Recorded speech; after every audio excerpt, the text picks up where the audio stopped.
Wow.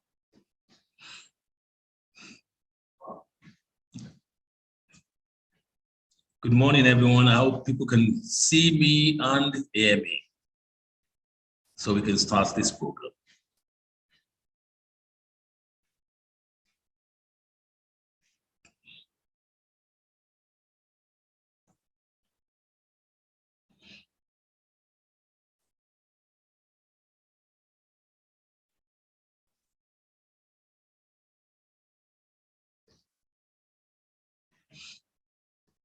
Excellent.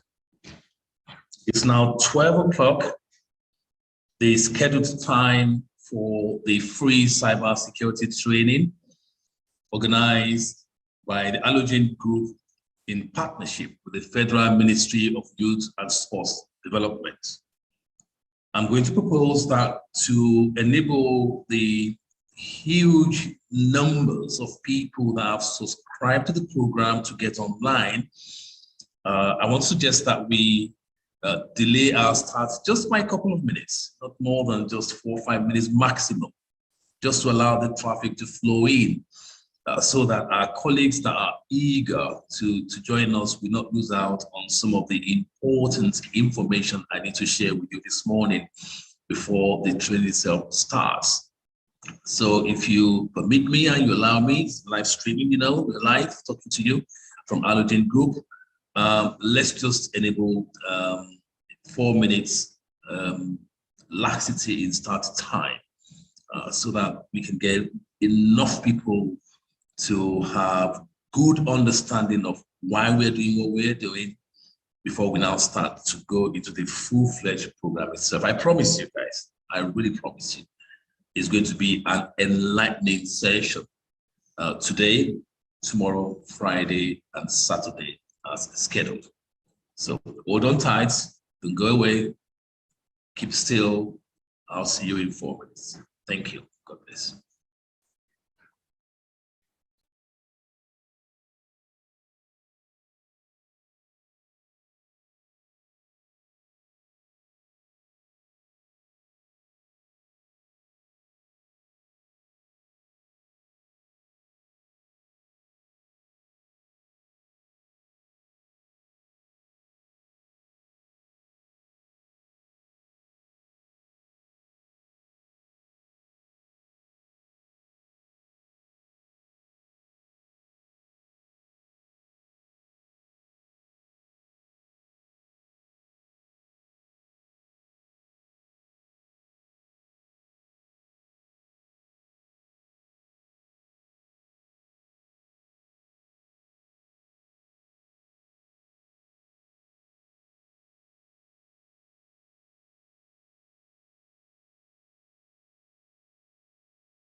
So good morning, guys, once again.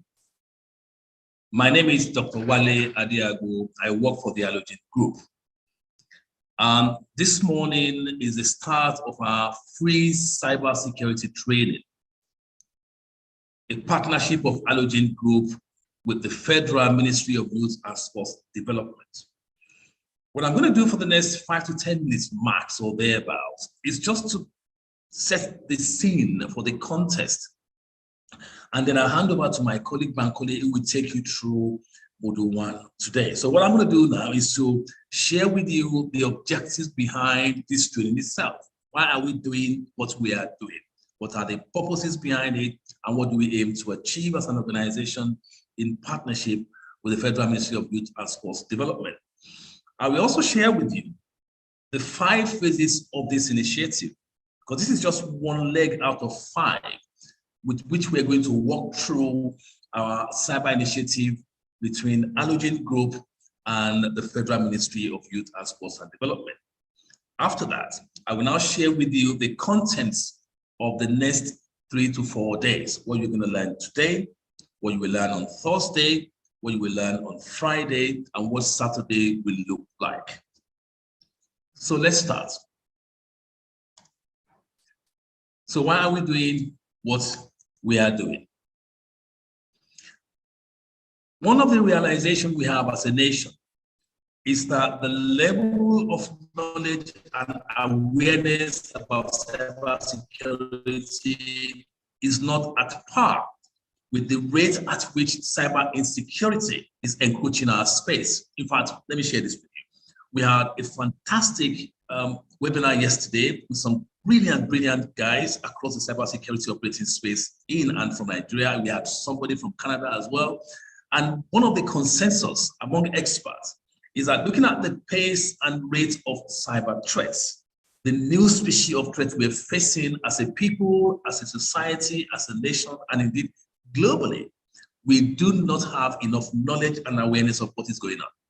So one of the key imperatives of this program is to increase that. And that's why we were really pleased when we have over 91,000 young Nigerians that have shown interest in this program. The second one is that it's one thing for us to create the awareness and people know what's going on. How do we ensure that we create the enabling space so that local issues, local content around cybersecurity are couched in such a way that it becomes a solution to our problems in Nigeria and indeed globally? So we want this to become a platform where skills can be shared, skills can be acquired. We can develop ourselves alongside with you in the area of information and cybersecurity with a strong focus on Nigerian content. Thirdly, as I said earlier, we want to be part of the solution, working with you. Therefore, the next generation of cybersecurity professionals must come from Halogen Group. We are the largest, the most prominent, number 1 in our field. So who else should you be doing this with if not the Halogen Group? So welcome again to Halogen Group. Thirdly, we also want to create a system where we can connect you as new learners, new professionals, people with aspiration within the cyberspace to meet industry experts. So learning will meet practice within this particular space. And lastly, because we are Nigerians and we are in Nigeria, there are certain peculiarities when it comes to cyber insecurity that we must focus on and deal with as a people. This platform, our learning engagement with you, will start to create solutions that will address those cybersecurity and tech-related issues and challenges that will address our peculiar needs and demand and requirements as a nation. So that's why we're doing what we're doing. But why should we even bother doing this at all? Let me share a few numbers with you. We're a growing population. Well over 200 million we've been estimated to be. Well, over 55% of Nigerians are now using the internet. With this advantageous platform also come risk. Therefore, cybersecurity risk. So we have a high level of vulnerability as a nation. And when we were ranked among the top countries across the world on where cybersecurity incidents emerge more. We are number 16. That's too high for a nation of our size, a nation of our minds, and a nation of our profile. Our small and medium-sized enterprises are facing cybersecurity challenges every single day. Just this year, there's been 85% increase on the numbers of attacks that they've experienced. In fact, every single week, over 2,800 Nigerian businesses experience cyber attacks. That's huge. Now, looking at the size of that problem, what we don't have are enough people like yourself that will become experts in the field to start to deal with and address and assist organizations and individuals and our government to mitigate this risk. Therefore, this program. So you can see the reason why we have taken the effort to introduce this program in Halogen Group in partnership with the Federal Ministry of Sport and Youth Development to ensure that we create this new army of individuals, professionals within the Academy Halogen School of Security Technology to become part and parcel of our national, indeed global challenge. However, this is the beauty of this, guys. It's a 5-legged journey. So you're on a journey with us, really. Let me spend the next few minutes to share with you the journey of this exploration into cybersecurity with Halogen Group in partnership with the ministry. We are just at phase 1, which is our free cybersecurity training starting today, ending on Saturday. Like I said earlier, the intention is to draw you in and expose your mind and your heart and your soul to what cybersecurity is all about in the first place and why should we take it seriously, and most importantly for me, the opportunities that lie within that perfect storm that we've created earlier in terms of the numbers that are going up as far as cybersecurity challenges and risks and vulnerabilities are concerned. So this is just phase 1, guys. So hold tight. We are on a journey here. The second phase is a cyber competition where we're going to encourage you guys to come up with real life solutions to real challenges we have in the individual, enterprise, and government space as far as cybersecurity is concerned. It's not for free. You're going to get some real goodies out of this because the first prize will earn 1 million naira, whooping sum. Second prize will be 650,000 naira. And third prize will be 350,000 naira for any individual or groups. If you want to form yourself into a team, that is cool. To seek out solutions to specific problems that you present to an esteemed body of panel of judges that will independently assess what you've done, and then you'll be offered the prizes. These prizes are wholly sponsored by the Halogen Group. So we are quite generous in our intent to strategically and deliberately ensure that we equip you with the right knowledge and we also solve our security risk exposures as far as cyberspace is concerned. So that's the second phase of this program. The third phase is our suite of cyber certifications, and I will share that with you on the next slide. We're going to enable you to choose from 8 options of cyber certification. So you'll be certified along the line of competency that you will choose. So it's your choice. Now, there's an interesting bit to this I want to share with you guys. The Honorable Minister of the Federal Ministry of Sports and Youth Development has been really, really keen and been generous to ensure that we achieve this with a lot of you guys. So those of you that do well in terms of the training we're offering between Wednesday today and Saturday, and do well in the assessment we're going to carry out on Saturday afternoon, I'll speak to that in the next few minutes, are the ones that will be selected by the ministry to be offered some form of scholarship to go through this certification. So watch this space, stay with us, be diligent in your study in the next few days with us so that you can be part of the lucky ones that will earn this scholarship to run through our certification program in cybersecurity. That's phase 3, and it doesn't even stop there. Phase 4 will now be for those of you who are interested in taking a line of professional pursuits in cybersecurity. So what are we going to do in Halogen? We're going to create a space for you where you can come in as intern for a couple of weeks. So you can start to get your fingers dirty. That means you can start to do the real grill You start to do the real work. You start to practice what you've learned. You start to practice the skills and the knowledge and the competencies you've acquired through those certifications with us. We expose you to professional practices. We share your capability with partner organizations. We'll expose your mind really to how in real terms cybersecurity is done, so that by the time you go out there, you're fully enmeshed in the practice and the principles of cybersecurity. So many of you are going to become big-time professionals going through our internship program. So watch out for this. Not only that, the fifth phase of our program is for those of you who might be interested in seeking employment opportunities in cyberspace, whether local or international. We will assist you to get those employment. So we're going the full whack with these guys. It's not child's play anymore. We really mean business here, because we want to ensure in Halogen Group, working in partnership with the Federal Ministry of Sports and Youth Development, to solve the cybersecurity challenges and vulnerabilities of our nation by increasing the numbers of people who are professionals in this place and in this space that we now require for the national space and indeed the global space to be part and parcel of champions and practitioners in cybersecurity. So when you go through all this with us, and indeed you may choose which of the phases you want to jump in or out, that's your choice. What we're going to do is to create a community of cyber experts, and you'll be part of that.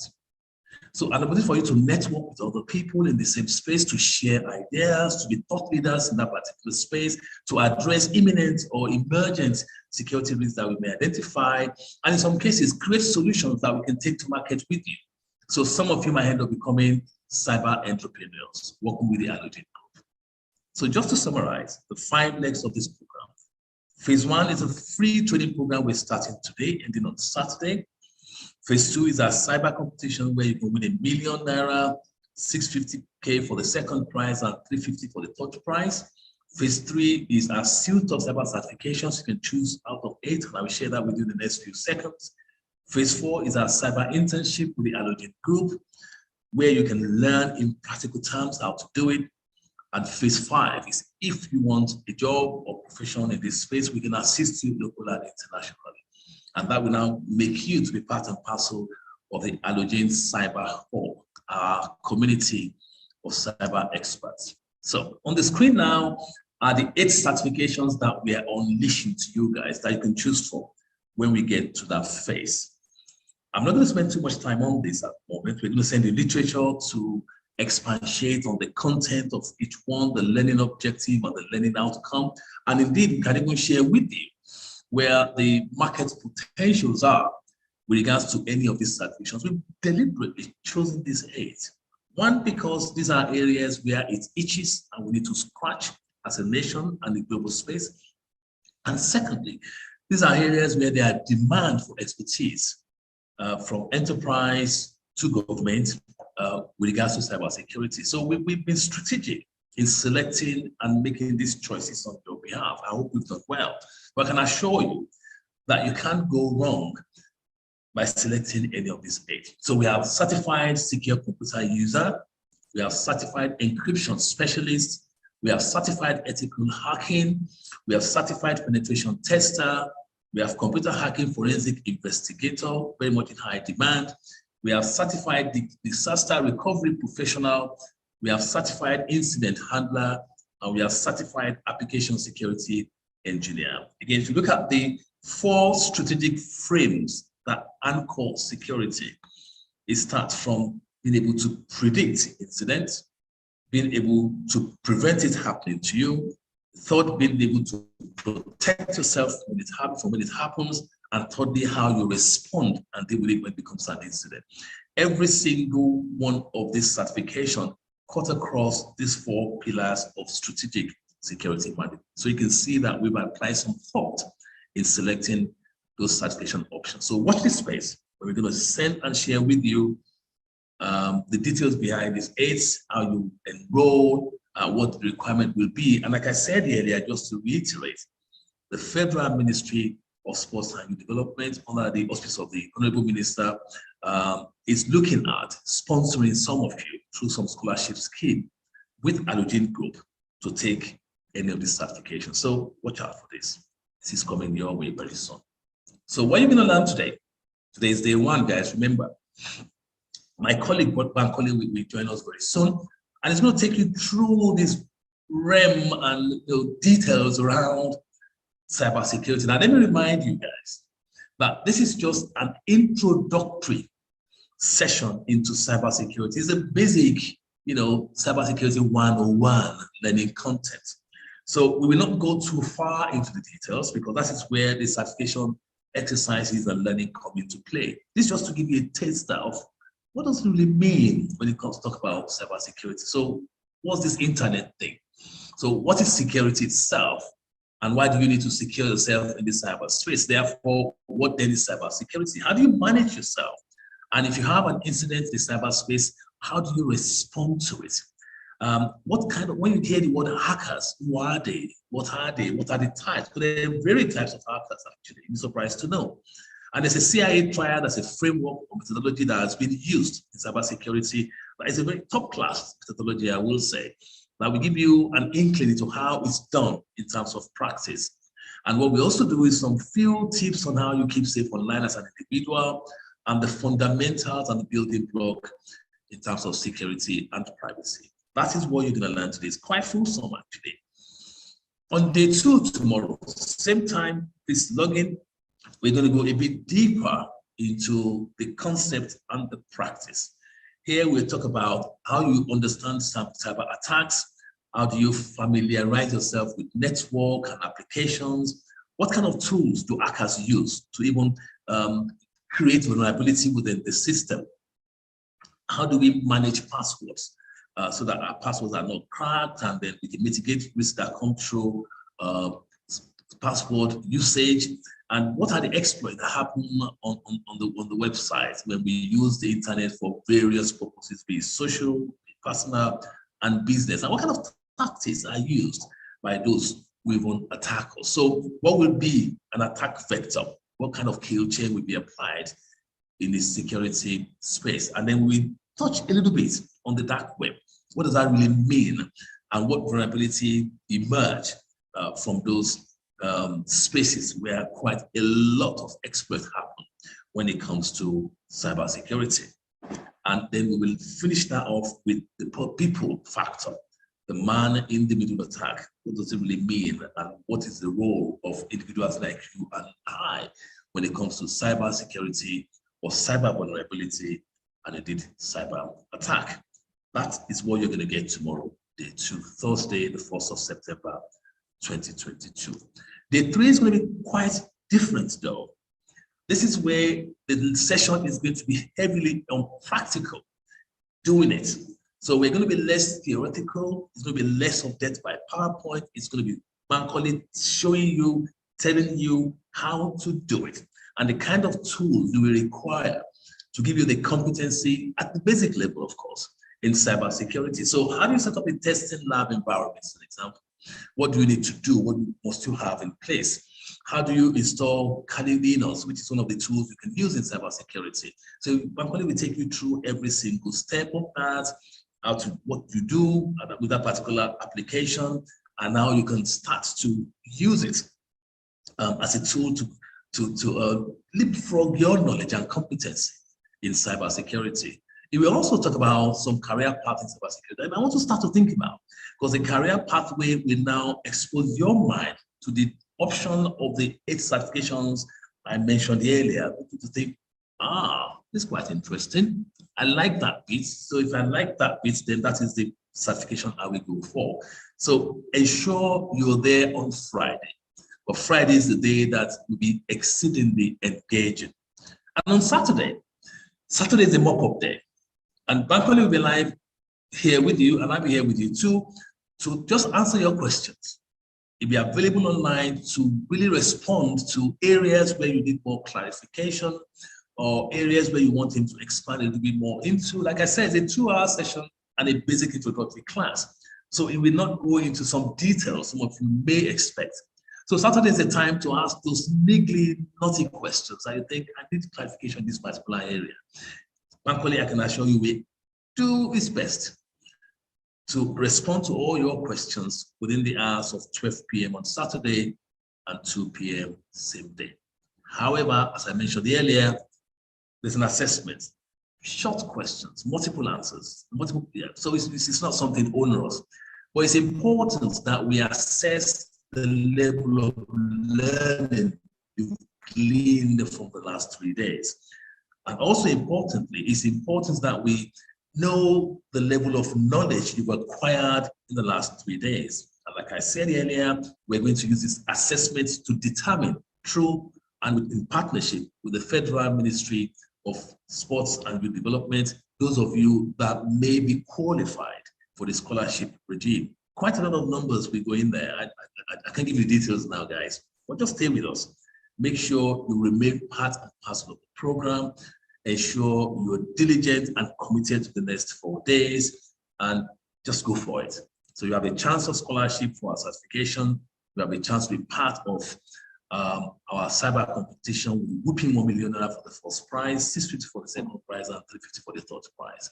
And indeed, even if you skip all that, you can still be part and parcel of our internship program and job placement and be part of the community of cybersecurity practitioners and professionals in Nigeria. That's the ultimate game. That's where we're headed to. And I'm hopeful that you'll be part of this journey. I'm hopeful also I will see you at the other end. Have a fantastic day. Enjoy the learning. Stay with us. God bless. And I invite my colleague, Macaulay, to commence this session for us. Thank you.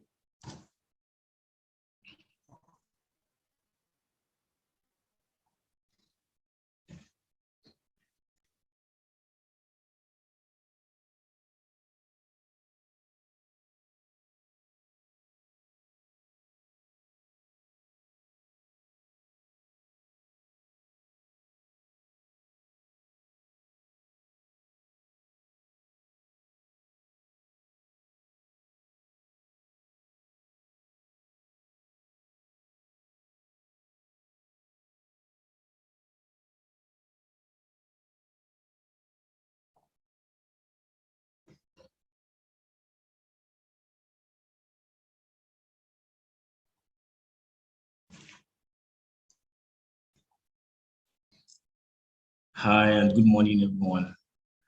That was a very, very insightful session from Doc. I hope you guys learned a lot from that. Hopefully, pick up one or two things from what he has said. Welcome once again to this class, and I'm Bankole Adekola. I'll be your instructor for today.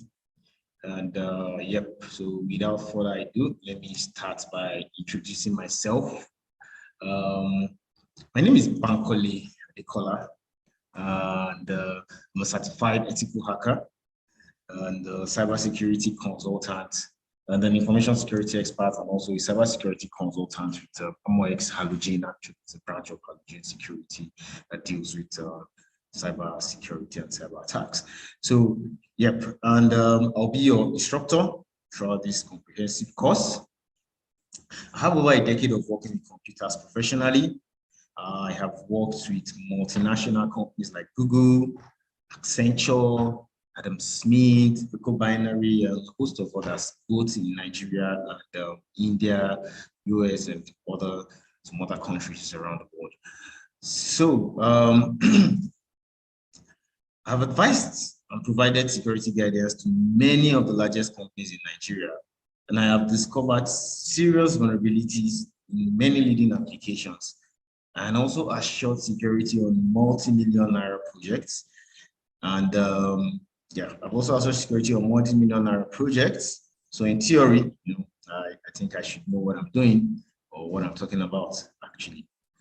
So it has never been more important than it is today to maintain good security and to enable privacy and anonymity online.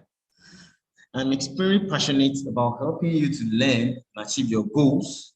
And I'm also very excited to teach and guide you. Along with the Halogen Academy team, we'll take you on a ride in the universe of cybersecurity. So basically what we're going to do is that we'll check all the important domains, no detours, no digressions, just the stuff that you really need and that you can use. I'm sure you will agree with me that there's way too much stuff online about the subject of cybersecurity, from the really technical articles to big data breaches suffered by most of the top companies worldwide. So you will agree with me when I say it's really, really difficult to cut through all those noise and get the right information you need when it comes to cybersecurity. Well, don't worry. I can assure you that your time will be well spent, and I promise you that we will do our best to make sure this course fits your needs and your expectations. If you have any questions along the way or need extra information even while this course is going on, please feel free to shoot us at any moment on information at Academy Halogen, at academyhalogen.com. And I promise you that I'll get back to you in 24 hours at most. So now it's time to kick off with an overview of the action-packed lesson. Okay, so yeah, he has explained most of what we're doing today. We'll be talking about a whole lot of stuff in relation to cyber security. So let me not bore you by going over those things again. So basically, the target audience for this course is actually designed for technically and non-technically minded people who want to protect themselves from hackers, cyber criminals, malware, and viruses. It is also for people who want to share information anonymously. I'm sure you know what I mean by anonymous. Like you want to share information, you don't want people to be able to sniff on what you're saying for the government and the rest of it. So it's also for those who want to share without endangering their families or themselves. So it is for those who want to keep their accounts, the email address, their communication, personal information private from corporate and government spying. You might not know, but the government also spies on what we do. Sometimes some governments actually do that. So it is also for those with an interest in technology and the internet, like security professionals, students, and also freedom fighters, journalists, businessmen and women, where security and privacy really matters. Also, law enforcement agents can also learn from it, those who need better understanding of how criminals avoid detections, how they operate and how they avoid detections. So if you fit into any of these categories, then this course is actually aimed for you. I want to make it clear who the course is aimed for, before I start, so that nobody is disappointed. But I will assure you that you will not be disappointed. You will not be disappointed, trust me. So there's really no serious prerequisite to taking this course, because I'm sure some people will be like, oh, what are the prerequisites?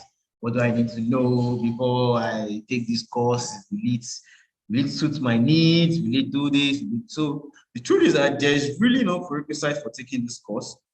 So in order for you to get the most out of it, yeah, that's true. There's nothing really so serious, but a basic understanding of operating systems, networks, and the internet will really be another advantage. And I'm sure most everybody in the current jet age in Nigeria should have a basic understanding of what operating systems are. Maybe few people might have a knowledge of what networks are, but at least I'm sure we all use network one way or the other. So we'll still break it down later in the course. So don't worry, if you are not too tech savvy, we'll still break all the networks, operating system. So, but if you know all those things initially, it's another advantage for you. So it just be like a walkover or like a rehearsal for you when we're training on the networks and all those other fundamental things that have to do with computer, ethical hacking.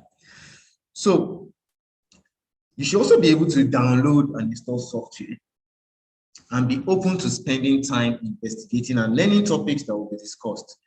You don't necessarily need to be technically minded, but most importantly, you must be willing to apply the things that you will learn. That is the truth. You must be willing to apply the things that you learn. Don't waste the time and effort and not apply it. So now the study tips. Let me just give you some tips on how you can actually get the most out of this course. So this course actually just lays the foundation required to start up your career as an ethical hacker. So we're actually going to teach you as an ethical hacker. You know, of course, to get the bad guys, you also have to act like a bad guy. Or I think there's a quote or a phrase or a proverb that says, you know, to catch a thief, you also need to act like a thief, like a criminal mind. You also have to, if you want to catch a criminal, you also need to have at least a little bit of thinking of criminals. But in this case, we're going to be talking about ethical hacking in this case. So for you to get the most out of this course, I will recommend making notes, read around the topics we cover, and feel free to ask questions when you have them. If I will provide external resources to some websites, some reports, news articles, and any other thing that might be necessary for this course. I also recommend setting up a test environment in order to practice what you learn. I will teach you how to set that up later on in the course, you know, and also show you some stuff practically of how to hack practically. One of the best ways to learn is also to teach someone else. You know, according to the psychology report, it says people who teach someone else, you know, people who learn and teach somebody else retain that information about 90%, you know, which is why I recommend that you learn it from the perspective that you're going to teach someone else, or you use these things almost immediately, if not immediately. So before I start with this lesson, let me tell you that the Academy Halogen team will be next to you along this course, and we'll discover together the online security information which will improve your internet safety knowledge. And since I want to make this content easy to understand and apply, I will try to translate the technical cybersecurity terms along the way in a language that we can both relate to. So any technical thing that I come up with, I will make sure that I break it down for you to a layman's understanding. There's something we call dummy. So I'm going to break it down to the dummies level where you can actually pick it up and know what we're talking about, even if you have zero knowledge about it. So basically, this course will take you through the concepts of cybersecurity, you know, in a very, very easy way to learn. So to start off, all you need is a little knowledge of computers. I think I've said that before. So when we finish this course, you'll be able to apply knowledge and skills that you have gained in many ways. You can adopt the hacker mindset and start to think and react to situations just like a hacker would do. After all, hacking is actually just a mindset more than it is a skill set. A lot of people have the skills of hacking, but you know, they really don't know how to apply it. So it's about the mindset. It's about the mindset, you know, that's so you have to also build that mindset and have it at the back of your mind. Yeah, so that you can also apply it. So you should easily be able to protect yourself from all those wicked hackers at the end of this course, and then maintain your security, the security of your online accounts, maybe web server or even your personal computers. So yes. On to the next one, the history of the internet. You know, when this topic about the history of the internet came up, I assumed like, why do we have to talk about the history of the internet? So we're talking about hacking and all that. But the truth is that not everyone knows about how the internet started. And for you to, for us to go further, you actually have to know where you're coming from. So we have to know how this thing started, what prompted the initial discovery of the internet. So breaking out, I'm going to breaking that down for you tonight. I mean, right away this morning. So why was the internet created? The internet started in the 1960s as a way for government to share information. Computers back then in the 60s were very, very large, and you know, you couldn't move them around. It's not like it is right now. It used to fill an entire room. And so, you know, computers, I mean, it used to fill an entire room. So one had to travel from one place to, for instance, now, if there was something I need on a computer in, let me say, Abuja or Bauchi or one state, I have to travel there. And it was a hell of, you know, stress. So That was when, or maybe magnetic tapes have to be sent to maybe the postal system, maybe the train stations or something. So that was so that was it. Another catalyst actually in that prompted the formation of the internet was the heating up of the Cold War. The Soviet Union actually launched the Sputnik satellite, and that was actually what spurred the United States Defense Department to consider ways in which information could still be shared even after a nuclear attack. Back then, a lot of nuclear attacks were happening, and the US government was like, what if these guys attack us? How, we won't be able to travel. So how will we send all this necessary information? Back then, a lot of things were saved on the computer. The computer actually helps to make things easy. That's actually one of the definition of a computer. It's an electronic device, that helps to make things easy for us. And so the US government, Department of Defense now considered how will we share information now if there's a nuclear attack? And that was what eventually led to the formation of what we call the ARPANET, which is the advanced, that's the A, research, that's the R, project, that's the P, agency network. So that's ARPANET, Advanced Research Project Agency Network. And the network that's the network that ultimately evolved into what we currently know as the internet today. ARPANET was a very, very great success, but the membership was limited to just maybe certain academic and research organizations who had contracts with the Defense Department. So only those that had contracts actually had the so-called internet, but back then it was called the ARPANET. So it was just those few guys that were into those research for military things or maybe some school research to advance the ARPANET. They were the only ones that were connected to the computer, not like today where somebody in one rural village has a laptop and internet connection. Back then it was just for academic purpose only, and especially for those who maybe had a contract with the Department of Defense.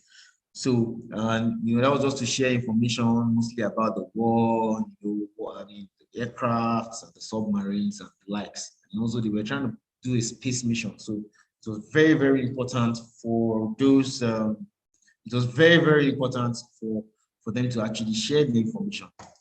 So January 1st, 1983 is actually considered as the official birthday of the internet. So if we want to celebrate the internet birthdays, it's going to be January 1st. So January 1st of every year is like birthday of the internet.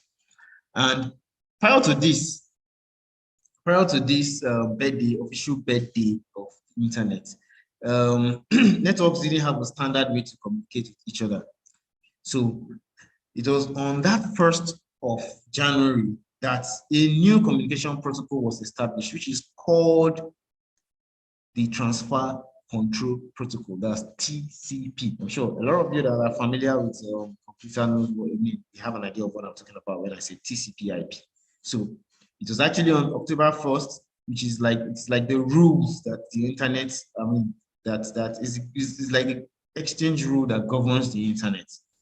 So it's like the exchange rule that governs the internet. So this actually allowed different kinds of computers to now talk to each other on different networks. So the ARPANET and the Defense Data Network officially changed from ARPANET to TCP/IP standard. It became a standard in January 1983, hence the birth of the internet. So all networks will now be connected by one universal language.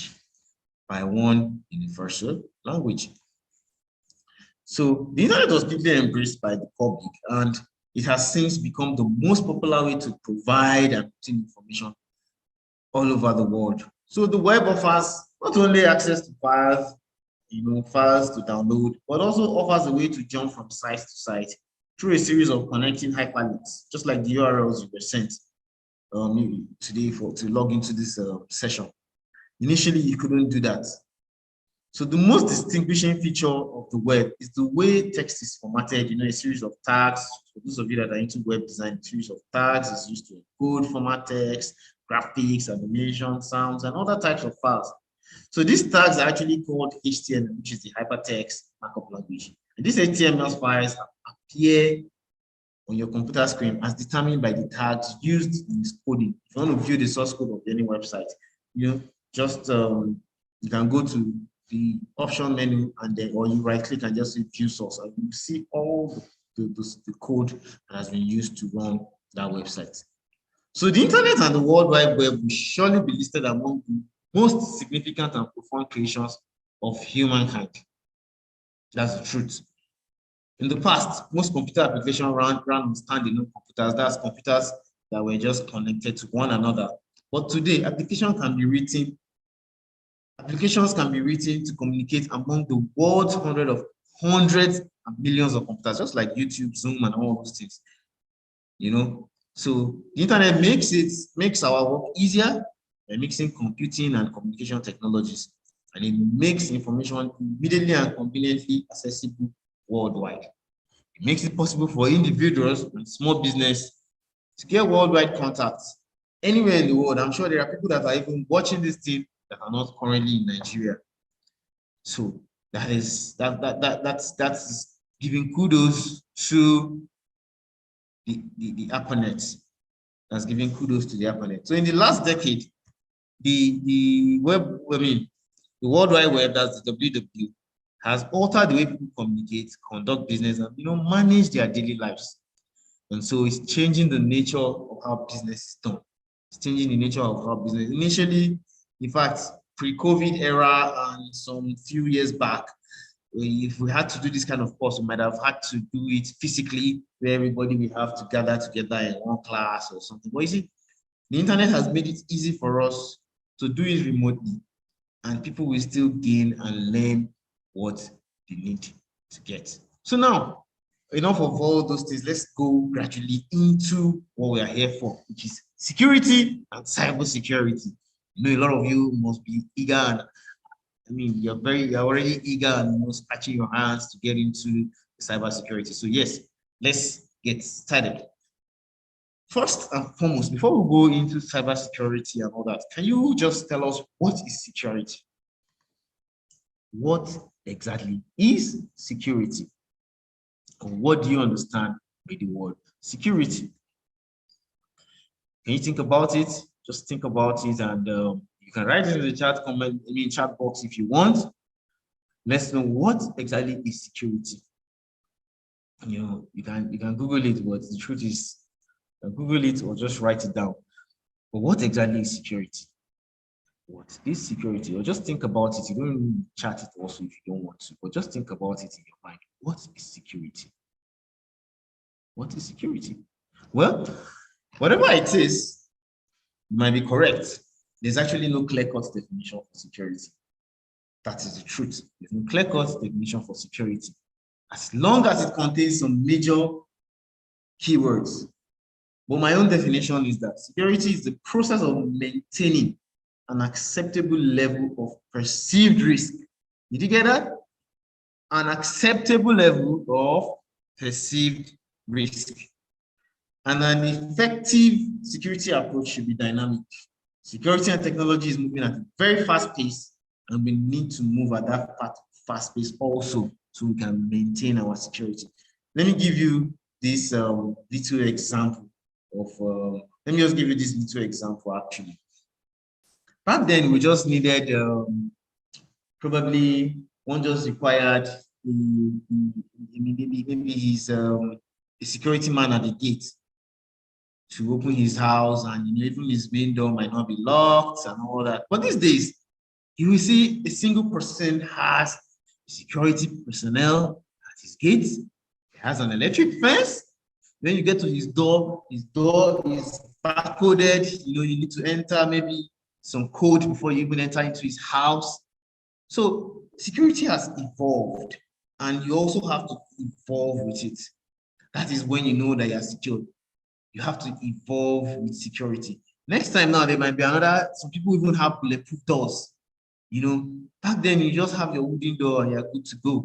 But as things became more complicated, what happened? People required bulletproof doors, security doors, and extra locks on the door. The doors can lock from all angles, up, down, not only the front, but, so security evolved. People have evolved security also evolved as technology evolved. So that is when you can consider it as an acceptable risk, maintaining an acceptable risk. Even with all these things, somebody that still wants to break into your house will still break in.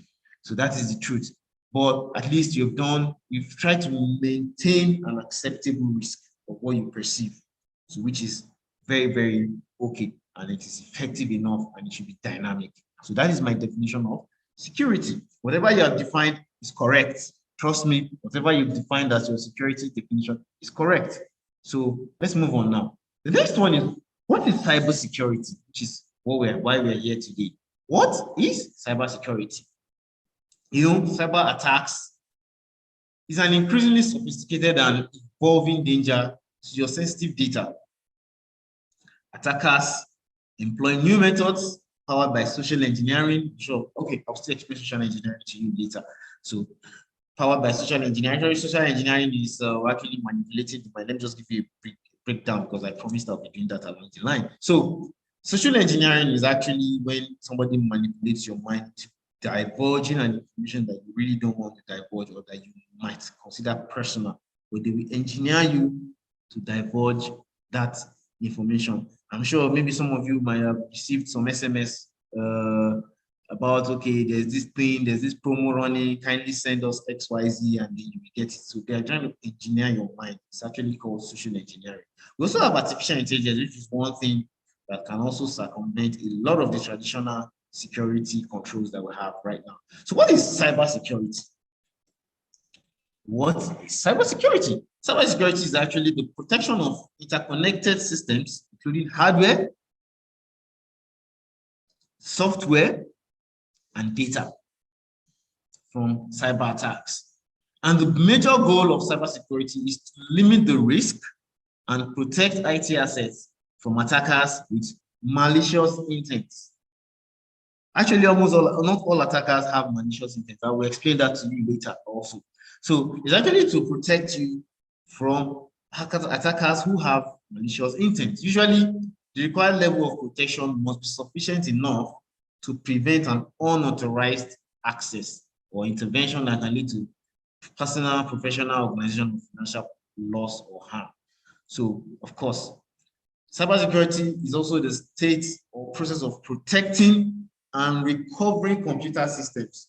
So that's why when there's an attack, they actually call on us as cybersecurity experts to come and recover what we can recover from that attack. So it's also the role of cybersecurity to recover. Also, some people say, oh, I've lost my phone. Oh, I beg, how can I track it? How can I do this? That's also the job. That's also that's also an aspect of cybersecurity. So we recover also as much as we protect, we also do what? We also recover. So in this course, as much as you're learning how to hack, you also put your mind and also how to recover after being hacked. How you can recover after being hacked. So it's about protecting and also recovering from cyber attacks. So yeah, that is the definition of cybersecurity. So for you to understand cybersecurity concept better, there are three major features of cybersecurity. We have the confidentiality, integrity, and availability, which is mostly known as the CIA. I'm not talking about the CIA of the United States of America. I'm talking about that Central Intelligence Agency. I'm talking about CIA, which is the confidentiality, integrity, and availability. Those are the three major things you need to put in mind. So I would advise you note that down. As a cybersecurity expert, confidentiality, integrity, and availability should be at the back of your head. Like it should be there. That is, whenever you see any situation, those are the three things you have to consider. So now let me break down the CIA triad. We actually call it, in cybersecurity field, we call it the CIA triad. So anyone working in this field of cybersecurity should understand the significance of this principle. So security professionals also that want to be able to, do this cybersecurity thing or get involved in cybersecurity thing must also understand, when you understand CIA, you must also understand three things for you to be able to enforce that CIA properly. That's authentication, authorization, and non-repudiation. I will explain all this to you shortly. But let me explain what non-repudiation means. Non-repudiation means that when an information has been sent, the receiver or the sender, the receiver cannot deny not receiving that message. So which means for that message to have got to him, he must have decrypted it, and he can't deny it that he did not receive it. So that is what we call, so that also works with integrity. That's works with the CIA, that's works with the integrity part of the CIA triad. We also have authorization, which means, okay, you're authorized to access X, Y, Z, and then we have authentication, which of course involves your passwords, your biometrics, or, you know, even these days we use facial recognition system. So we see how technology is evolving. We also have to evolve with it. So now let me break down the CIA triad to you. Let's start with the confidentiality aspect of it. What is confidentiality? Confidentiality ensures privacy of data by restricting access through authentication. So another term for confidentiality could be privacy. So what it means is that only authorized users and processes should be able to access or modify a particular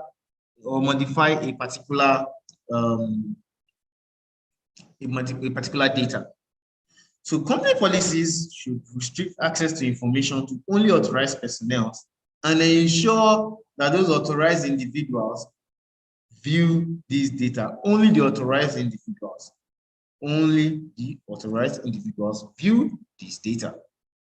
So the data may be grouped, or divided into various sections of category according to the security and sensitivity level of the information. So methods used to ensure confidentiality could include data encryption, username ID and password, two-factor authentication, and minimizing exposure of information. You should minimize the kind of information that you let out. That's also confidentiality. It has to be confidential. You have to keep it. That's security. You shouldn't, something that Mr. X shouldn't see. No, you have to keep it away from him. That is it. You have to keep it away. And if he has to access it, he has to be authorized to do that. So what does not concern Mr. Z, there's no need for him to see it. A lot of people push out a lot of information online. Hey, I'm chilling XYZ, I'm doing this, I'm doing that. It's not that means that thing is not confidential at that point. It's no longer confidential. They have made it open. So confidentiality, a lot of cybersecurity professionals, if you check their page, you will really see very minimal things or very minimal information that you can use to track them or know anything about them. You only know basic information that is open to everybody. But a lot of people turn on locations wherever they are. Facebook feed, Facebook is already telling us that, oh, XYZ has checked into so state this morning. Of course, somebody that is trying to attack you knows where you are already. So, and he can actually follow up and do whatever they want to do. So you also keep information confidential. Anything that you want to do, keep it confidential as a cybersecurity expert. Next is the integrity part of the CIA triad. What this means is that data should be maintained in a correct state and nobody should be able to improperly modify it, either accidentally, maliciously, or otherwise. So integrity of that data must be there. There must be that integrity that, oh, this data, now so it be. It was like this, that's how it is up to now. Nothing has changed. So data must be unaltered during transit. So there are two types of data. There's data in transit and there's data at rest. So even when data is in transit, it must not be altered. When the data is at rest, it must not also be altered. That maintains the integrity. And how do you do this? There are various ways of maintaining integrity on your data. I've explained that before. I mentioned something about authorization and authentication. So those are also ways that you can maintain the integrity of that data. Only when you have authenticated, then you can now modify that data. Another way also to maintain the integrity of the data is to make sure backups must be available to restore any corrupt data, anyone. And also checksum hashing can be used to verify the integrity of data. For those of you that are familiar with downloading some high-level applications online, you will see something they call checksum. They will tell you the checksum of, you cannot, I'm sure a lot of you ignore it, but it's very, very important. And that's because as you're downloading that thing from the internet, it could be altered in transit. But what makes you know that that thing that you have downloaded is actually from the genuine site and has not been altered,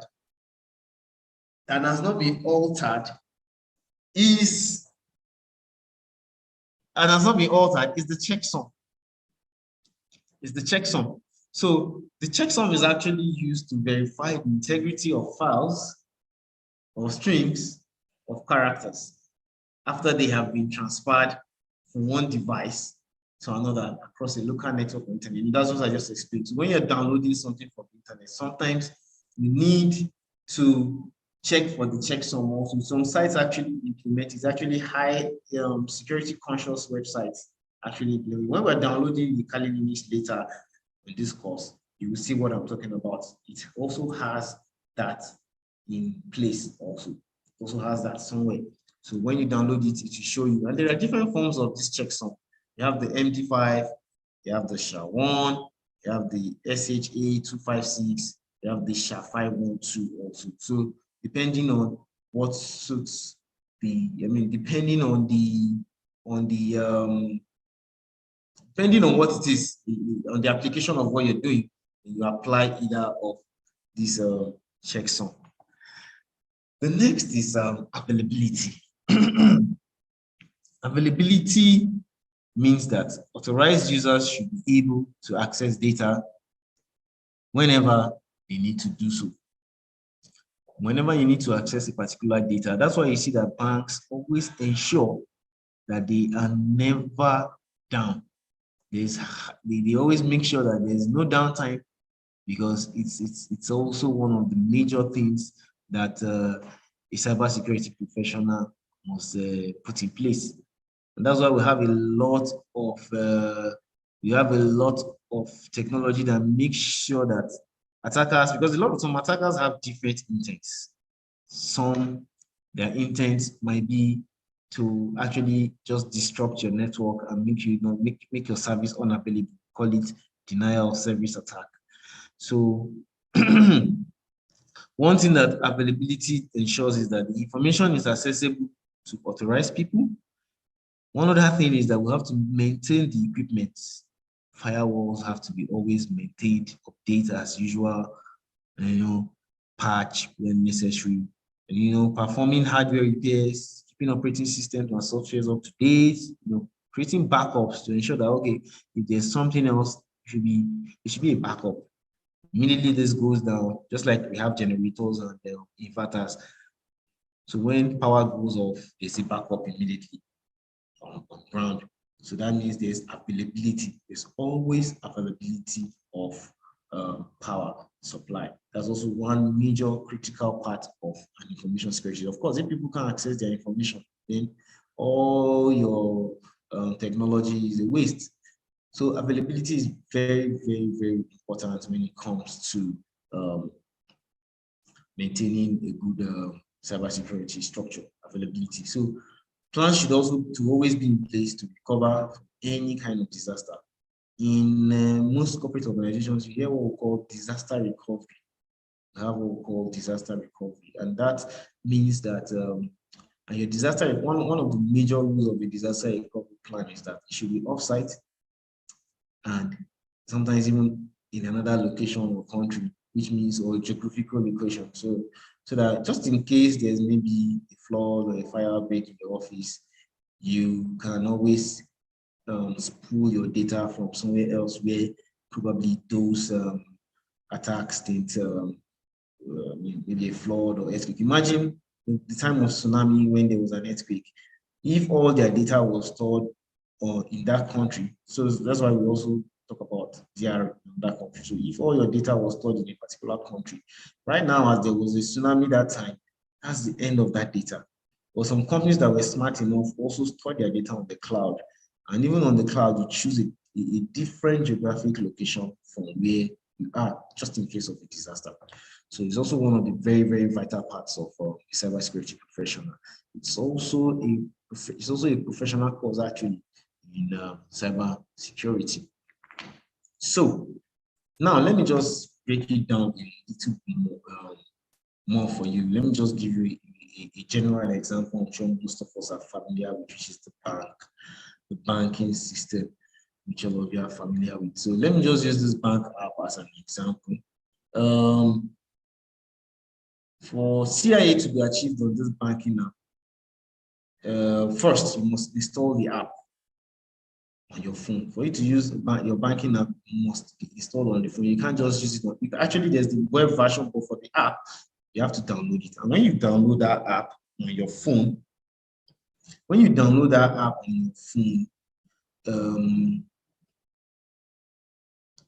download it, to ensure that you are the real owner of that app, you must either provide some digits on your ATM card, or you even have to go to the bank physically, or they will send you an OTP. So those are the measures the bank has put in place to ensure confidentiality. So the wrong person is not installing, or a malicious attack person is not installing Mr. XYZ's application on his phone. Yet, so that is where confidentiality comes to play. I'm sure that's why you find out that sometimes some attackers will call you, some social engineers will call you and be like, hey, there's this thing we are doing, a promo is running, we'll send you one code now, kindly forward it to us. Or they will tell you, can you call out your last 3 digits of your ATM card or something? And then when you call it out, they just immediately impute it and then get your bank app running on one of their mobile phones, and then from there, they format, they wipe out your account.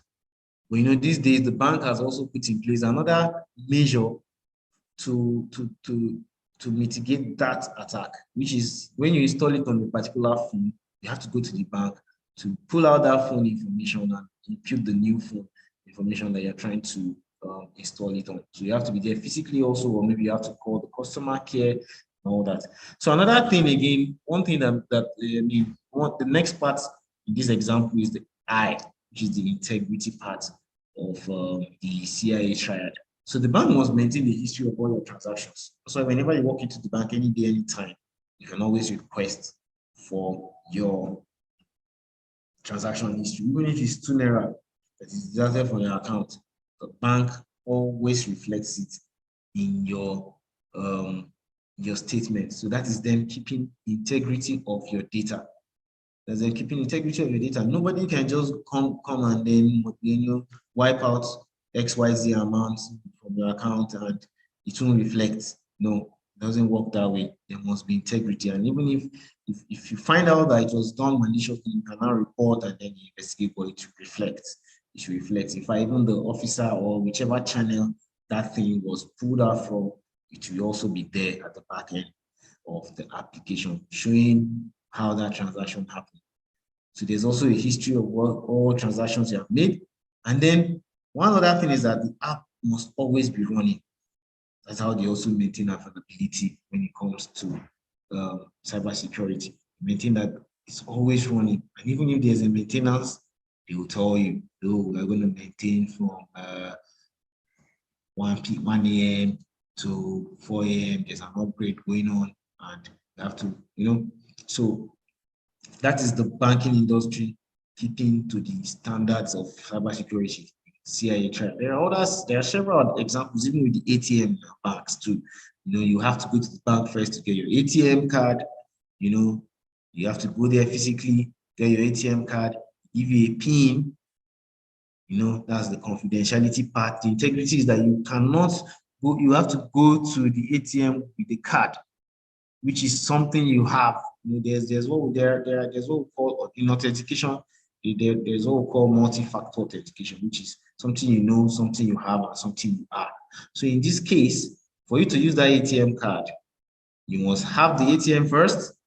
You must know the PIN code also. So that's something you have and something you know. So in this case, some ATMs also use fingerprints, which becomes something you are. So that is it.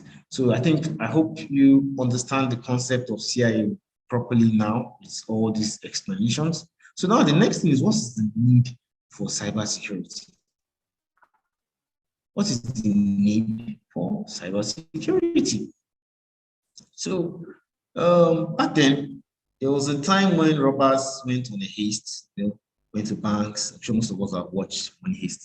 We may have not finished it, but at least most of us have watched the Money Heist. And you see how robbers will go to the bank, steal lots of money, But these days, thieves are after something else, which is much more valuable.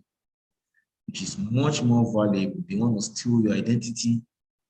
They want to steal your BVN. They want to steal your BVN. They need a lot of things. Those things cost a lot. It costs billions. So on a personal level, you need to safeguard your identity, your data, and your computing devices. And at a corporate level, it's everyone's responsibility to protect your organization's reputation and its customers. So I've been asked this question, like, why would somebody target me? Who am I? Like, what do I have? Why would somebody target me? Or what's the point of an attacker taking over my computer or my account? Well, those are very, very valid questions. But the thing you have to realize is that it is no longer a human being sometimes that is actually attacking you. Human beings have written codes, and or some have bought automated programs that are let loose, to just hunt down vulnerable people and vulnerable softwares instead of them sitting down on the computer typing and wasting their time. People create a lot of applications and just leave it to this job, and it reports back to the command center or the control person that is controlling the application. So you'll be wondering, that's why sometimes you might just be sitting down and a virus will come be on your system, and you wonder, how did they target me? How did they? No, it's automated. That's the truth. It's automated. So that's why cybersecurity professionals must have the same skills as cyber attackers. But the cybersecurity professional must work within the bounds of his local laws and international laws. So you must be ethical with your skills. Don't go around breaking into people's accounts. That's why I've told you, set up a test environment where you test your skills and not on live environment, please, because the law could catch up with you if you do that and you're caught.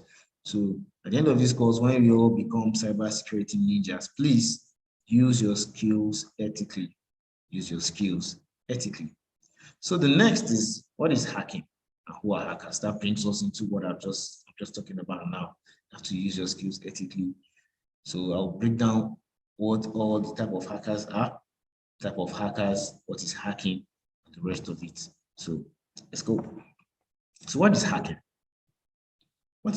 The word hacking, I'm sure as I'm talking about hacking now, some of you are thinking about one guy, like the picture at the background in a hood, hunched over his computer and transferring money from one bank, or downloading one sensitive document from maybe one NASA server or something, or from one ministry account,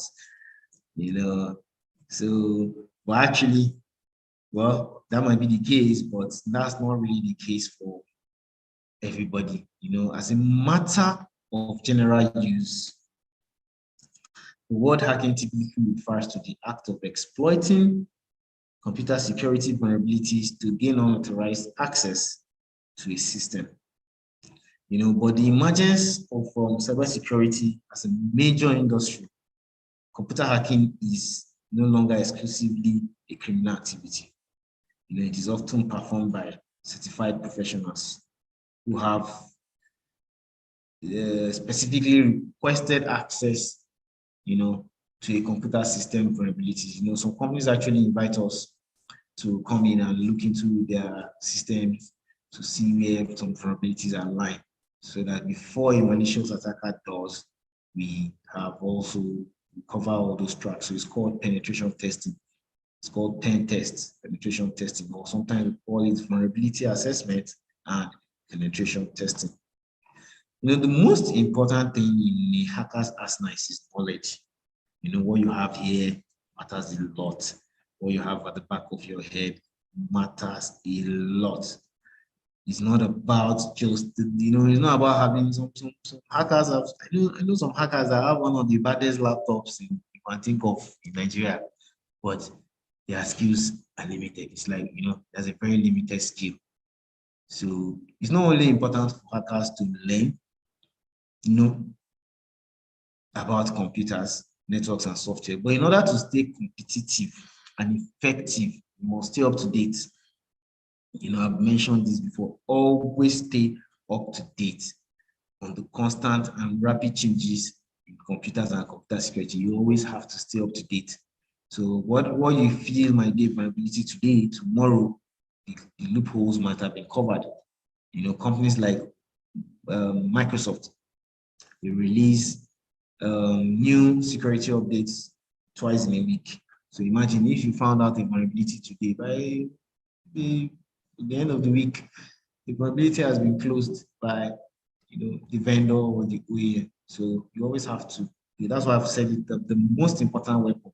It's not about your tools. It's not about your laptop or your internet speed. It's about your knowledge. It's about your knowledge in the field. It's about your knowledge. So now, who is a hacker? Who is a hacker? I'm sure you're still thinking again of somebody, typing furiously on his keyboard.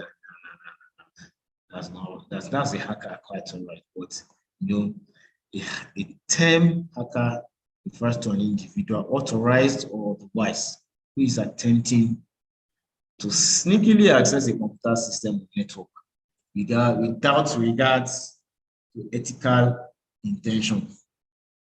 They have no ethical intention about it. They just want to go into your computer, disrupt whatever service is running, install a malware, steal your data, and walk away. So that is who a hacker is sometimes. So in actuality, so there are different types of hackers, actually. There are different types of hackers, and I'll be breaking all of them down. So there are 4 types of hackers, actually. There are 4 types of hackers. The black hat, the white hat, the gray hat, and the script kiddies. These are the 4 major types. We also have the blue hat, and we also have the red hat. We also have hacktivists. We'll explain all that shortly. So let me break down this first. These 4 hackers to you first. Let me break down these 4 hackers to you. It's very important you know the types of hackers so you know where to sit. Well, I will advise you to sit between the white hat or the gray hat, or even a script kiddie to start with. Most of us started as script kiddies. Then we gained interest and moved on to being a white hat hacker. Some people move from script kiddies to black hat hackers. So yeah. So let me break it down for you. Who is a black hat hacker? So a black hat hacker, or sometimes referred to as a cracker, is somebody who is explicitly attempting to undermine the security of a computer system. Sometimes it could be a closed software code, or we have 2 different kinds of software codes. We have the open source and we have the closed source. Open source is open to everybody. You get it on GitHub for free. So it's an open community. You find the vulnerability in that kind of an application, just write to the owner of the GitHub repository and tell him that, oh, I discovered XYZ vulnerability on your device, your code, update it XYZ style and that'll remedy it. So the goal of a black hat hacker basically is to gain unauthorized access. Unauthorized, that's one of the key words here for the black hat hackers. Is to gain unauthorized access and undermine, the security of that system, obtain, destroy information, and deny access to legitimate users. So that is who a black hat hacker is. He's just there. I don't know why people always use black as bad things, but he's just there to do the bad things in regards to hacking. So he's the black guy. So as a black hat hacker, you're just there to go disrupt service, spoil things, scatter, just scatter the system. So similarly, entities from adversary nations that are hacking. There are actually people that nations hack nations. I'm sure you might have heard of it. China has a cybersecurity team that their job is just to hack another nation. Same thing with the US. Most of those advanced countries, Russia, all of them, their goal is majorly to hack each other. They hack other countries and they try to gain information, sniff on the information that the other countries are doing. So I will, there's something about cyber warfare I'll talk about later on in this course also. So just stay tuned. So sometimes one of the major goals of this black hat hacker is that he will get into your system,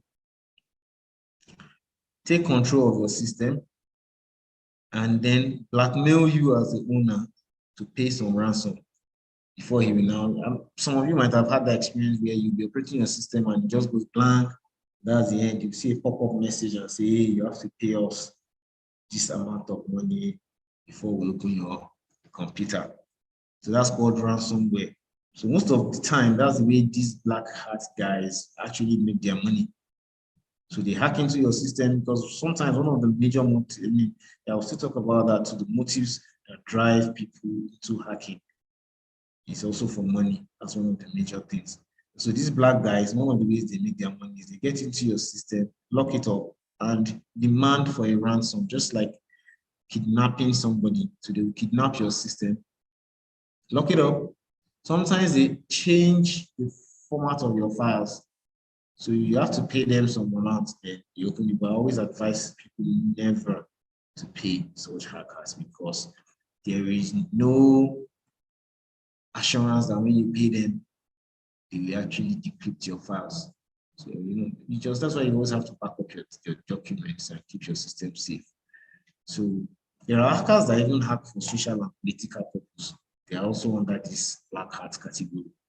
We have hackers that hack for political reasons. I'm sure you know that too. So where you're hacking the other party or hacking for some other, just political reasons, actually. Exploit the vulnerabilities that they discover. And so, they are under the black hat category. Now, the next one is white hat guys. White guys, they're the good guys. So many creative and unanticipated ways to access computer systems and networks. Often, the only way to discover weaknesses is to also attempt to hack. Like I said before, to catch a thief, you also have to be like a thief. So that is what the white hat hacker actually does here. Like I told you, pen tests. So they call us sometimes, come to an environment and we do a penetration testing. We have an arsenal of tools that we also use. The same tools that the black guys use is what we as white hat hackers also use. So the key word here is that it's an authorized person actually.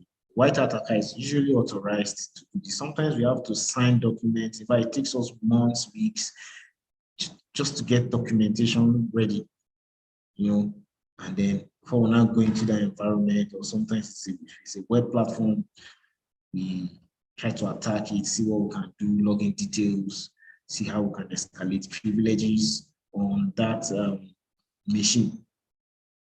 So yes, the truth is that we use the same tools that the black guys use. And, so that's why we also have to keep up. We also have to keep up to the trends. And we also have to keep up with the trends and make sure that we also have that same knowledge. I've said it before, the knowledge you have is your major selling point as an ethical hacker or as a hacker. It's your knowledge that determines your way forward. So the next guys that we'll talk about is the gray hat hacker guys. So as the name implies, 10 gray hats. is a bit less concrete in terms of its characterization. It's a bit less concrete in terms of its characterization, in terms of its hacker ethics. So sometimes I could be a gray hat too, but I'm mostly wearing my white hat. But sometimes I wear my gray hat too, depending on the situation. So, but as a gray hat hacker, you don't necessarily need to have the permission, from the owner of the system or the custodian. So it could also be considered unethical. But at the end of the day, when you detect a vulnerability as a gray hat, you should report it. So some people call that bug bounty. So you might have heard of something we call bug bounty hunter. So the bug bounty hunter, actually what he does is that he goes around looking for, like a bug bounty hunter. So he goes around looking for bugs in different applications. And whenever he discovers one, he reports it to the owner of the system. He doesn't have the permission. He doesn't have the initial permission. So when he discovers that vulnerability, he reports it, and sometimes he gets paid, sometimes he just covers it.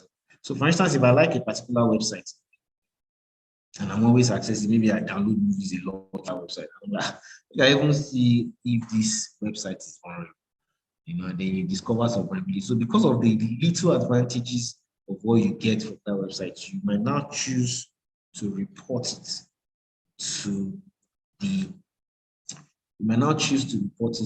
owner or custodian of that website. So that's where the gray guy comes in play. So he is actually not performing these actions with the intention of exploiting the vulnerabilities, but to help others. You get, just to help others to do that. So it's just to strengthen, actually, it's just a general thing to strengthen the system.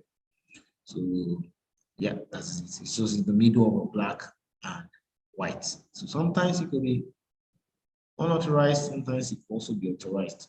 So that's what the gray hat does. Most of the people in the industry actually are gray hats. Let me be sincere. Most of the nice guys actually are gray hats. We have some people too that are explicitly white hat guys, but sometimes they also do the bad things. And just like I explained, it's not really bad things with bad intentions. So it's just that we don't have the permission sometimes to do what we do, but we go ahead to discover those vulnerabilities and report them. So the next thing is the script kiddies. It is possible and increasingly common for a lay person with little hacking experience and only slight or intermediate knowledge about programming to conduct an attack against the system. So people who often do this, they use scripts that have been created by more experienced people. That's why they're actually called script kiddies, just like the name. That's why they are called script kiddies. So they actually copy people's codes. So like now, sometimes even we professionals were also script kiddies. So we go on GitHub. Somebody else, just to save, it saves us a lot of time. So somebody else has created the code. You just go copy it from the GitHub and then use it accordingly. But the truth is that try to understand what you're copying. That is the major thing about it. That's the major thing about it. Don't just copy code and try to use it to exploit a system. Know what you're doing. You should know what you're doing. So the problem with this type of activity is that that's the truth, they have very little appreciation for what's going on in the code. And they might not be able to anticipate the side effects or some unintended consequences that might happen when they run some of those tools that they don't know about, or some of those codes that they don't know about. The truth is that you might even be harming yourself. You think you're an attacker, right? But you're actually somebody, one senior attacker is attacking you with his own code. So you have to know what is going on at the back end before attempting attack. So generally we call them the inexperienced guys. But like I said, we also copy each other's code. So sometimes even an experienced hacker could also sometimes be a script kiddie. So yeah, but basically we generally call people that are not so experienced in the hacking community, we call them script kiddies. So, but you should always most people start as script kiddies actually. So the truth is that don't remain a script kid. Don't remain a script kiddie. So upgrade your skills to become better. Upgrade your skills to become better so that you become a white hat hacker. So yeah, that's it. Or an ethical hacker. So yeah, that's it. So there's also another set of people that just run over those ones. The reason why I didn't add them here is because it's also they fall under some of these other categories. So I'll talk about the other ones I'll talk about is the hacktivist and the blue and red hat. So hacktivist is mostly a black hat guy. So they are mostly motivated by politics or religion. So most of the time, what those guys try to do is that they try to expose a particular wrong thing or maybe revenge on an opposing party. So that's why we consider them as black. They're under the black category also. So sometimes some of them just want to harass. Maybe there's something happening, they don't like it. And of course, they have these hacking skills. They use it to spread the word or whatever activist movement they are trying to portray. They now use their skills, to use the hacking skills to push they use that hacking skill to push their agenda. So they are called hacktivists. So now for the blue guys and the red hat guys, they also fall under the white hat. So but in this case, the blue hat are on the defensive, while the red hat are on the offensive. It's also what we call offensive security and defensive security. So in this case, the blue guys, defensive security, they are the ones that mostly sit down in the office, set up the firewalls, set up the intrusion detection and prevention systems, monitor the network for malicious traffic, using maybe SIM solutions or some other advanced monitoring solutions. So their job basically is to sit down, is to defend maybe the organization or corporation that they work with. So they just sit down, go through, defend what's coming in, block as necessary. But the red guys are the offensive guys. They actually attack their own system. That's the truth. So, for instance, if I'm in an organization now as a red team, they call them red team and blue team too sometimes, not hat sometimes. So when you hear blue team, red team, it's the same thing as blue hat and red hat. Just that it's referring to a person when we talk about hat, and team in a group of people. So an individual and as a team. So the red guys are the offensive guys. So you're in that organization quite all right, but you are trying to attack your system to see, you're trying to use your skills to see, okay, if it was an attacker from outside, what will he be able to get when he attacks? So they're also like pen tester also. And yeah, that's it. So now, the next question you might want to ask is, why do these hackers do what they do? What drives us? What drives them? And what's the motivation behind this hacking thing? What's the motivation? What drives hackers? That's why we say motives of hacking now. Motives of hacking. So sometimes motive might be to steal information for profit or distribution. Actually, the motive of a hacker can vary. It can be very depending on the types of hacker. Can vary depending on the types of hacker. So they don't necessarily have a single motivation driving them. So the ones I'm going to be listing out here could be for either the white hat or the black hat guys. So, but for this case, this stealing one is actually for the black guys. This is perhaps the most well-known motivation of a hacker. Everybody likes the money. So it's like the major thing. For some people on this platform are here so that they can know how to hack and make some money. So yes, it is very, very, very valid.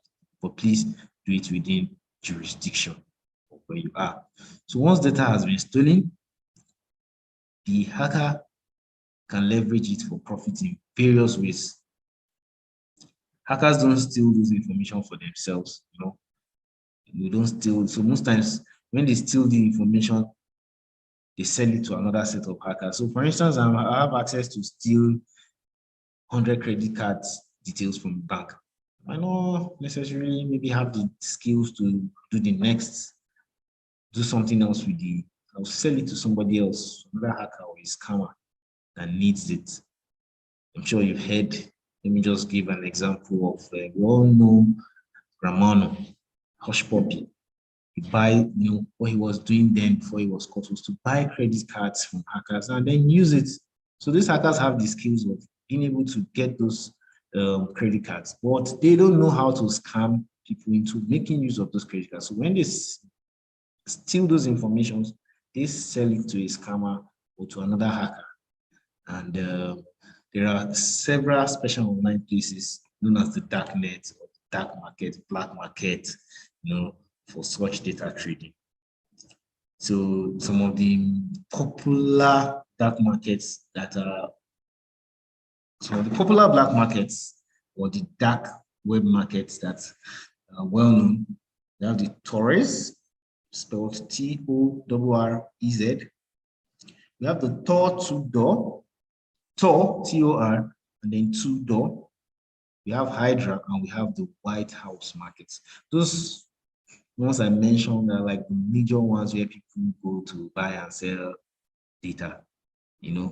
Most of the time, most of these platforms don't take credit. Then, of course, you do not even want to put your credit card details in such websites. So most times, these websites use cryptocurrencies for their transactions to prevent, people from tracking them, or to provide that factor of anonymity. I've told you before, ethical hackers or hackers generally love to be anonymous. That's also another nickname for hackers, anonymous. You don't do things and let people know who you are. That's the truth. You always have to be anonymous, zero identity. And so all these websites that sell those things actually provide that anonymity. Another reason why hackers do what they do is that they want to make a statement. There are many hackers who see their hacking as a means of expression. They see it as a means of expression, just as a famous website. I don't want to mention names. It got hacked, and the perpetrators of the sorry, let me just put on this headset so that my voice will come out a little louder. Just give me a moment. So, okay, so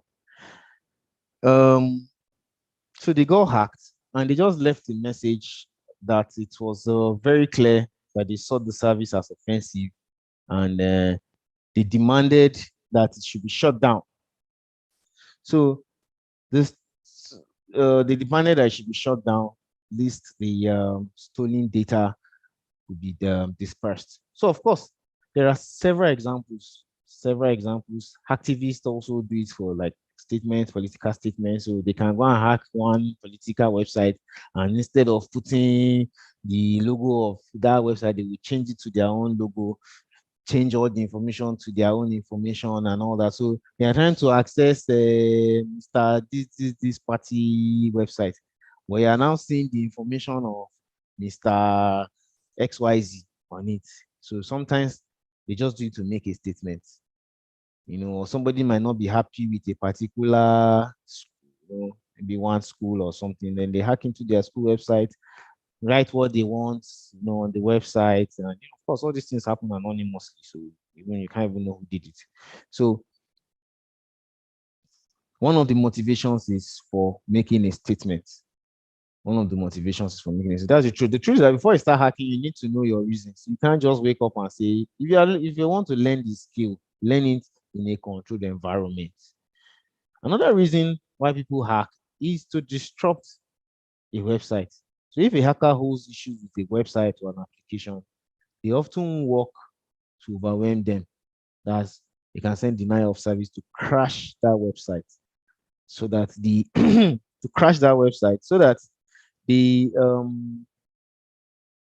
the it crashed that website so that the service that that website is providing, the website won't be able to provide it any longer. So yeah, that is it. So there are a variety of common attacks that attackers can use to accomplish this particular attack, including distributed denial of service attack. That's denial of, where they set up. I will actually explain this later. So they set up a command and control center and push out bots to do the job for them. So, for instance, if this website is supposed to take, it was built to handle 1,000 requests per minute. These hackers will send 2 million requests in less than a minute. So of course, the website was built to handle 1,000, and then somebody is pushing 2 million. Of course, you know that definitely that platform will go down, or that website will go down. And so that is one of the ways people do it. So some of these kind of hackers don't really care about the money or the fame. They're just being vengeful. They're just being vengeful. Sometimes even government does it to another government. So they're just being vengeful. And yeah, that is how it works. So yeah, the next thing is also for financial gain. I think I've explained financial gain. So they just do it to steal data, steal data, make money, and then install some ransomware. Just install some ransomware and make sure that the owner of that website or that platform has to pay a particular ransom. And yeah, so that's it. Actually, we've gone to several. There was a particular hack that happened sometime last year. I don't want to mention the name of it. It's a bank actually, and yeah, it's a bank. And the attackers actually, what they did was that they were able to get into the bank. They were able to get into the bank server. They've actually been there for a while. They were just monitoring until it was almost Christmas. So most times it was almost Christmas. So let me just say that most times attackers are very calculative. They are not in a hurry. That's the truth. Attackers are not in a hurry. Very, very calculative.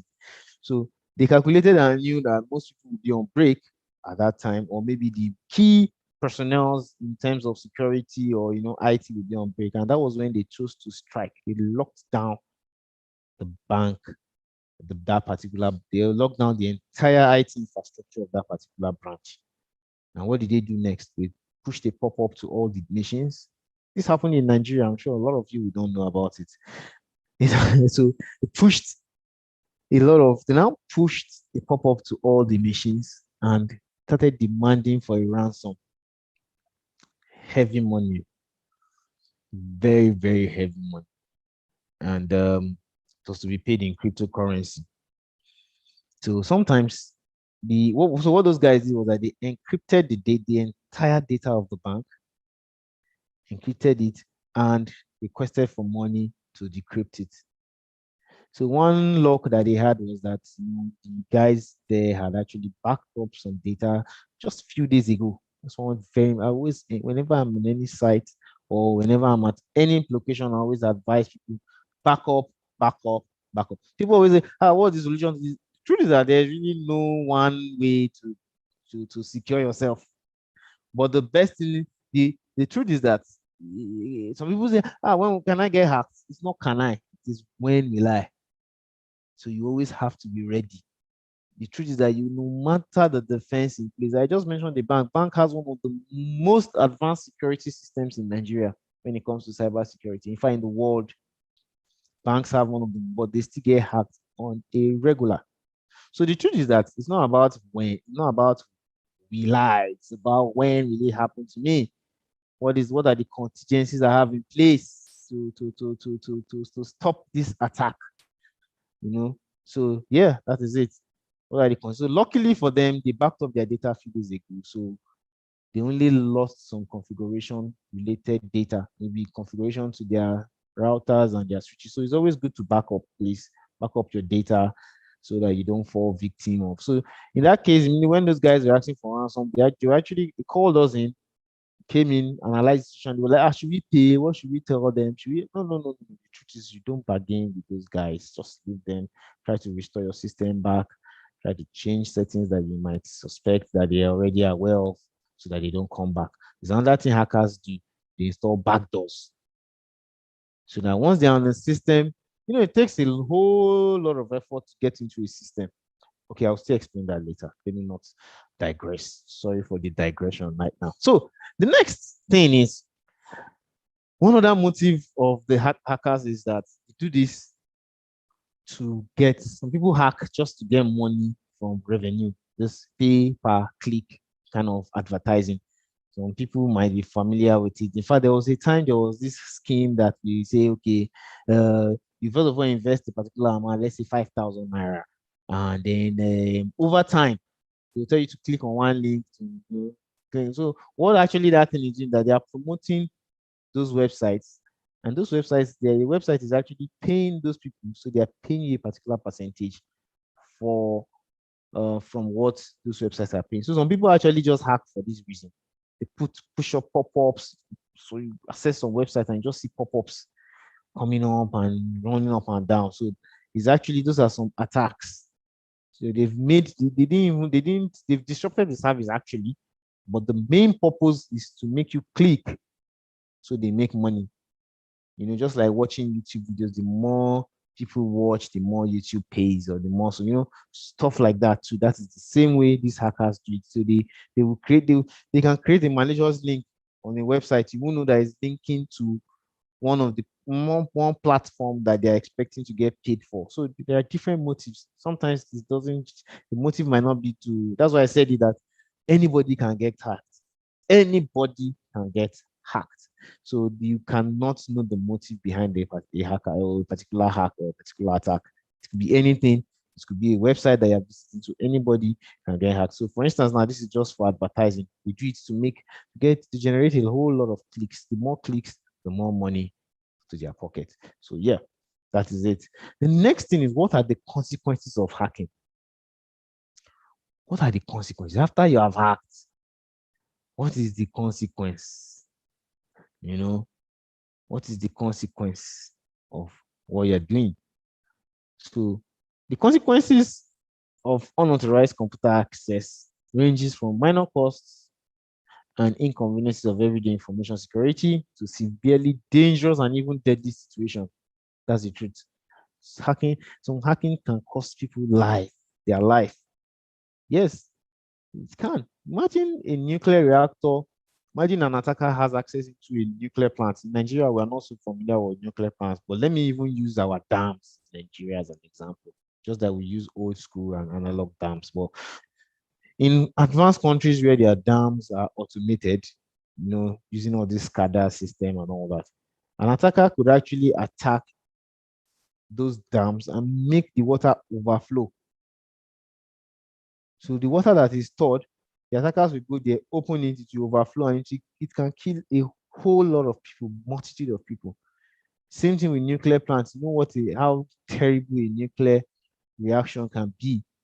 We all know about the Chernobyl and Hiroshima attack, of nuclear attack. So it's very, very, very, very terrible. So don't just look that hacking is all money, and so they just arrest me. If it could cost life, it could cost life. Very deadly situation. Very, very deadly situation. And so these skills have to. So that is why there are of course legal consequences for hackers caught intruding into a system or a network. Specific laws and penalties vary among nations as well as among individual states and areas. So the punishment for this country might be different from the punishment for another country. Some countries even encourage hacking itself. So, but you should not cost people life. So you will face the consequence of what you do. So you should be very, very careful when you're using these new skills that you'll be about to acquire. You have to be very, very careful where you use it. Even me, some people always say, "Yeah, do this, do that." No, no, no, please. I can't afford to lose my license, my hacking license. So there are a lot of jobs I don't even venture to put my hands into. That's the truth. As much gray as I might be, because of the consequences behind it. So we should, of course, specific laws, varies. Although in Nigeria, we have not really had a very concrete law regarding cybersecurity attacks in Nigeria. Of course, most of our workers. So Let me not go there. So that's it, yeah. So because of the interconnected nature of the modern world, a single clever individual sitting somewhere in one cyber cafe with a laptop can cause serious damage to life and properties. Serious damage. So enforcement of laws, it varies among nations. Some governments simply don't prioritize the prosecutions of cyber crimes, especially when the victims are outside of their own country. So of course, if a Russian should attack another country, you can't rush into Russia to go and capture the person and do something. So I mean, let the person face the consequences. So no. So this is what allows many hackers to operate with impunity. It allows them to operate with impunity in certain parts of the world. In fact, some advanced nations have elements within their governments in which hacking is a prescribed function. Some military and civilian security law enforcement agencies have divisions whose mandate is to hack the sensitive system of another foreign adversaries. So yes, they do it. It's called cyber war. Cyber warfare is really, really hot right now. People are attacking each other. If I okay, let me not go in politics and military now. So a lot of countries are actually hacking each other and they're actually fighting at the back end, trying to break into another country's secure system, do a lot of disruption. So countries are very, very careful when they're implementing a whole lot of sensitive information. Okay, just an example now. I'm sure we all knew when there was an issue of 5G having issues, one country didn't want 5G because the reason why some of those countries really didn't want 5G was because they were not sure if this other country developing the 5G chips will not embed a malicious chip in those 5G devices.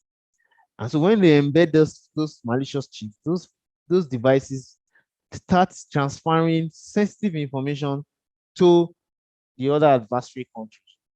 And so they began to come up with a whole lot of policies around it and why it's, so it is very, very, very, very, very, very sensitive. Very, very, very sensitive. So countries actually try to defend themselves from such kind of attacks. So they scrutinize a whole lot of things. In fact, let me just tell you this story. There was a time when a country was actually exporting printers to another country with embedded chips in it. And what happened? Whenever you print anything or scan any document, it keeps a file, a copy, and forwards it to the malicious country. And so that was how the country kept. And those people actually put those photocopy machines and printers in very, very sensitive government offices.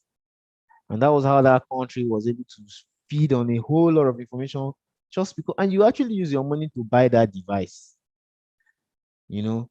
So that is it. This cyber space is really, really very, very volatile. But there are penalties for illegal hacking. There are penalties for it. Largely depends on the offense. Accessing somebody's private information without their authorization will carry a lesser penalty than using the access to steal money, maybe sabotage an equipment or to commit treason. Of course, you can hack your wife or your girlfriend's phone. You get the consequences of that hack will not be as bad as when you try to steal money from a bank. So that's what I'm trying to say. That's what I'm trying to explain when I say there are consequences the depending on the level of crime. Same thing, the different from someone that commits treason and all that. So yeah, I think enough of the consequences. Now let's go to the attacks, concepts, and techniques. There are various. Let's go to the attack concept. Yeah, so there are various concepts and techniques when it comes to hacking. A whole lot of concepts and techniques. So most cyber attacks are considered to be blended attacks. Blended attacks use multiple techniques to infiltrate and attack a system. So when an attack cannot be prevented, it's the job of a cyber security professional to reduce the impact. So, like I said, when an attack cannot be prevented. Your job as a cybersecurity personnel is to reduce the impact of that attack. So yeah, in this section, I'll be breaking down a whole lot of terminologies. This next session we're going into, I'm breaking down a whole lot of common terminologies and common attacks in the cybersecurity industry. We're almost running out of time, so I'll try to speed up a whole lot now. So the common terminologies and attacks in cybersecurity. The first one is authentication. I've explained authentication a little bit, but this is just an additional explanation to it. So it is the process of identifying a user's identity, making sure that they can have access to the system or the files, that they're supposed to have access to. This is usually accomplished by either a password, a scan, sometimes a combination of all. If the information is very sensitive, you see some organizations before you enter one office, you first of all enter the fingerprint, you enter a password, and then you will still do your so like I said, it's multi-factor authentication. There's what we call multi-factor authentication, and that is the new level that most information security is moving into. So multi-factor, something you ask, something you have, something you know. So you have to just in case somebody is able to get your PIN code, can they be able to get your fingerprint too? I doubt. Maybe your iris scan, I doubt. Just like all these modern phones, the iPhones and co. Initially, just had only initially it started from PIN code only, and later or PIN code or this swipe pattern, and then later moved on to the PIN code. I mean, we moved to PIN code, we moved to fingerprint, and then now just facial recognition system. You can hardly trick. Initially, when they made those systems, you could trick it, but now they have become so complicated. If it's not the face, or if sometimes it doesn't even identify the owner, the owner has put on too much makeup. So, yeah, so that is it. So the next part is the next terminology I will explain is the next terminology I will explain is the botnets. Very, very important in this our field also. Botnets is the new bad guys in the industry. They are the new bad guys in the industry. So the term is actually coined from the combination of robots and network. So bot and net. So a botnet is a network of computers that have been infected with a virus and are now working continuously in order to create security breaches. So this attack come in form of Bitcoin mining, sending spam emails and denial of service like that. From that image, you see that there's a bot master, which is the control, which is you as the attacker. You are the bot master. And then what you do is that you have a command and control system, which you have taken over. Most times you also hack into those servers somewhere, it can be in another country. And then you use those servers as your command and control center. So what you do is that you've hacked XYZ computer. You've hacked another one, ABC. So you bring the power of those two computers together, and then you control some other computers. You just send those computers some commands.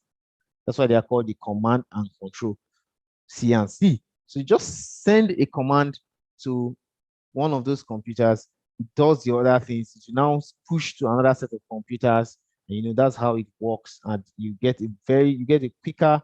So it saves a whole lot of time when it comes to performing some attacks. To save you a whole lot of time. So instead of you to do it from only one system, you now have multiple. It's like having an army on your own with the commander and his troops.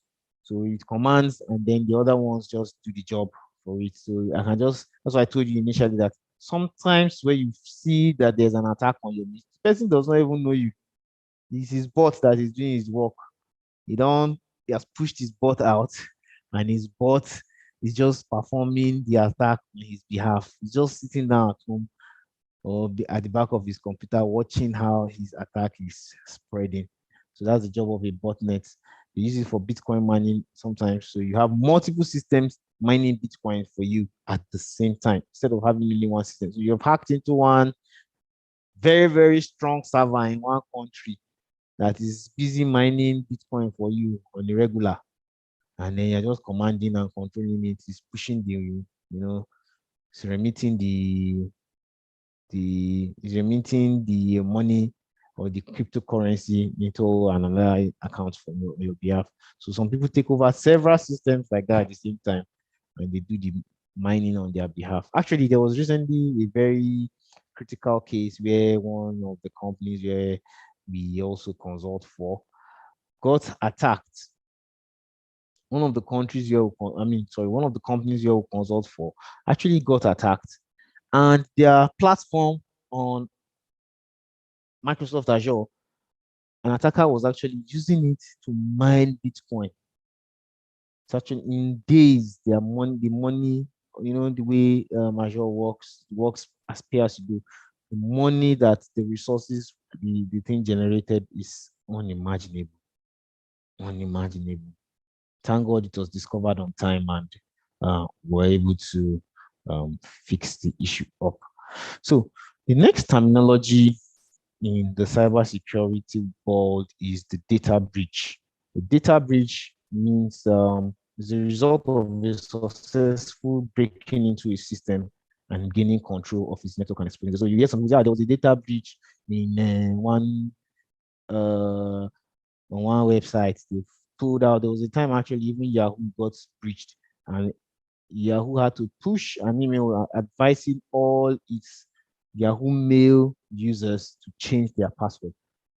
And the attackers actually attacked it over 2 years before even Yahoo discovered it. So they had to advise users to change their password. And so, yeah, so that's meaning data breach just means when somebody has breached into a system.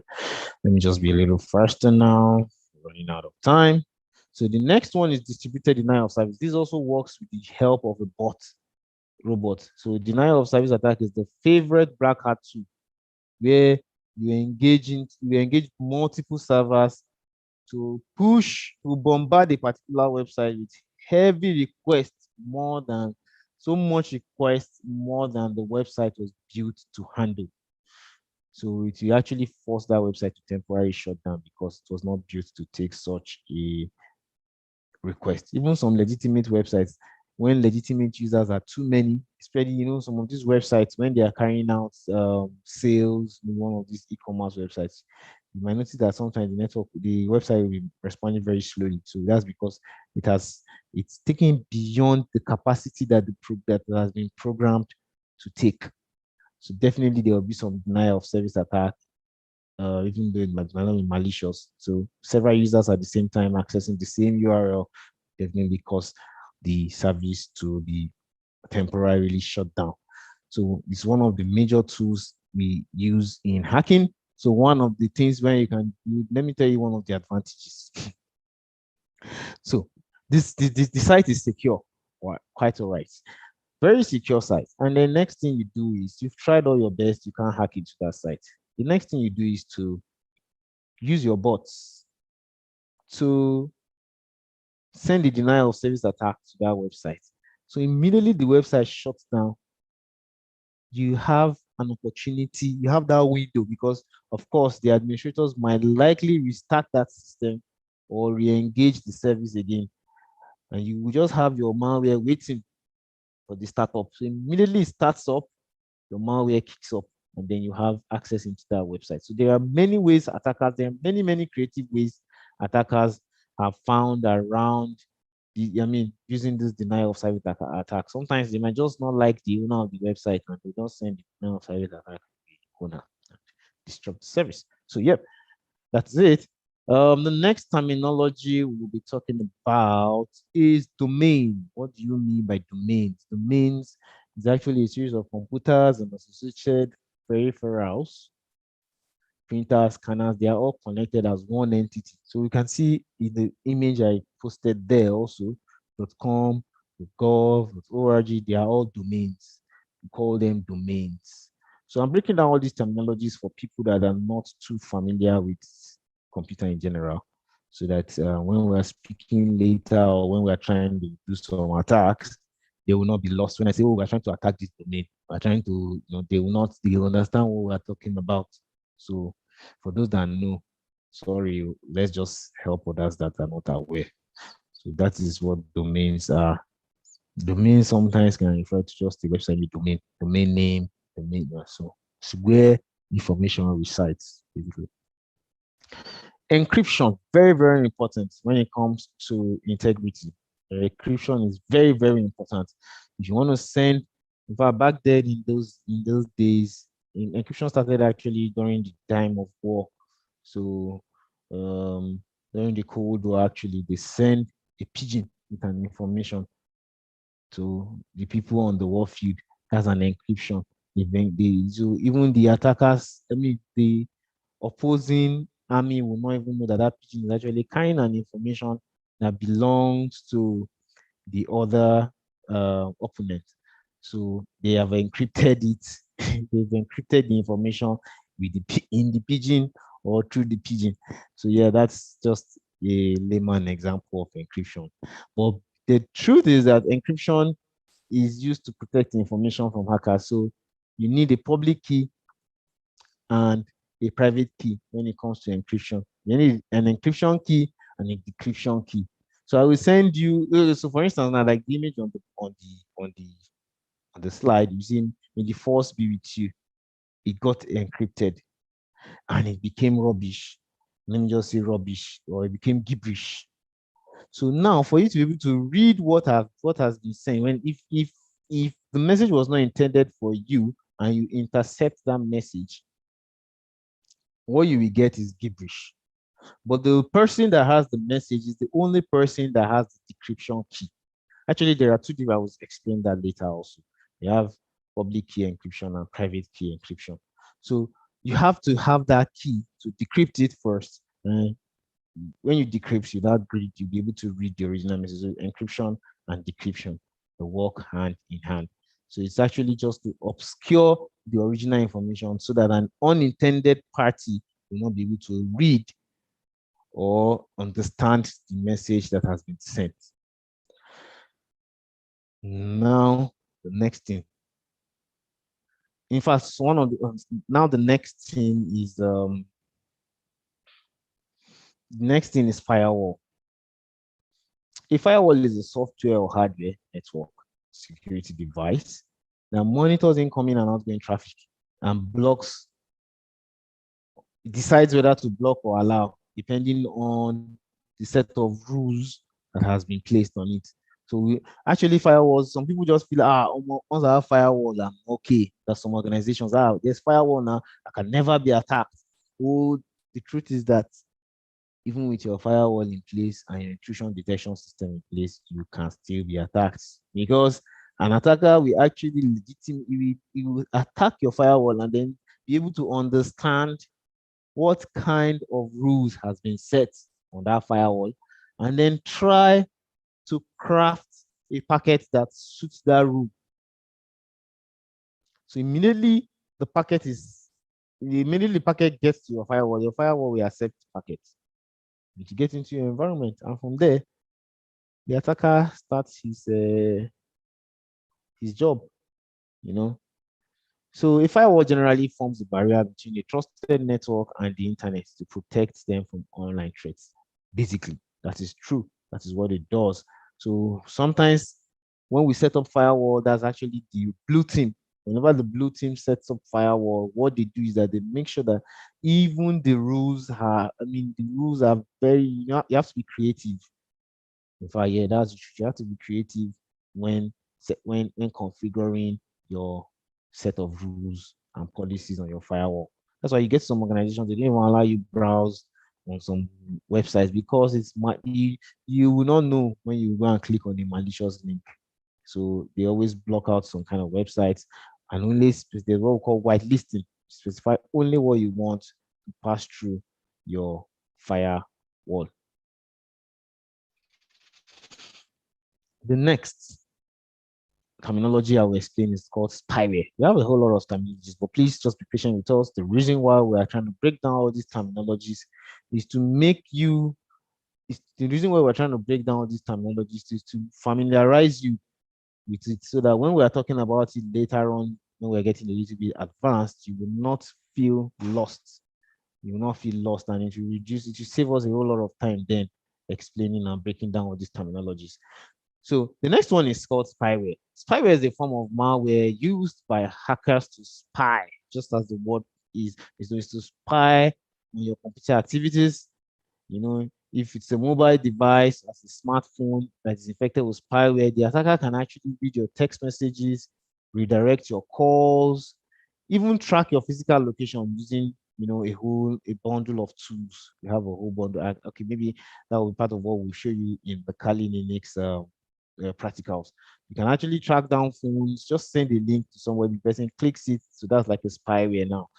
The person clicks it and you'll be able to see all the activities that the person is carrying out on their phone. You can even use it as a keylogger. Keyloggers are applications or softwares.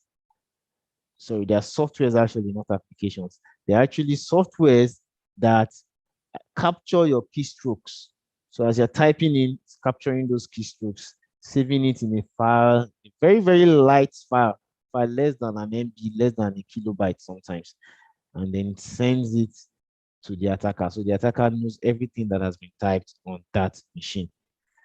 The next terminology I'll be breaking down for you is the Trojan horse. So the Trojan horse are deceptive programs. It's actually coined from a Trojan story where the army was it's coined from a Trojan story where the army actually secured all their defenses and everything, and there was a horse.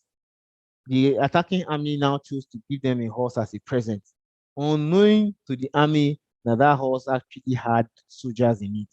And so immediately the other defending army opened their gates, and this horse rode in.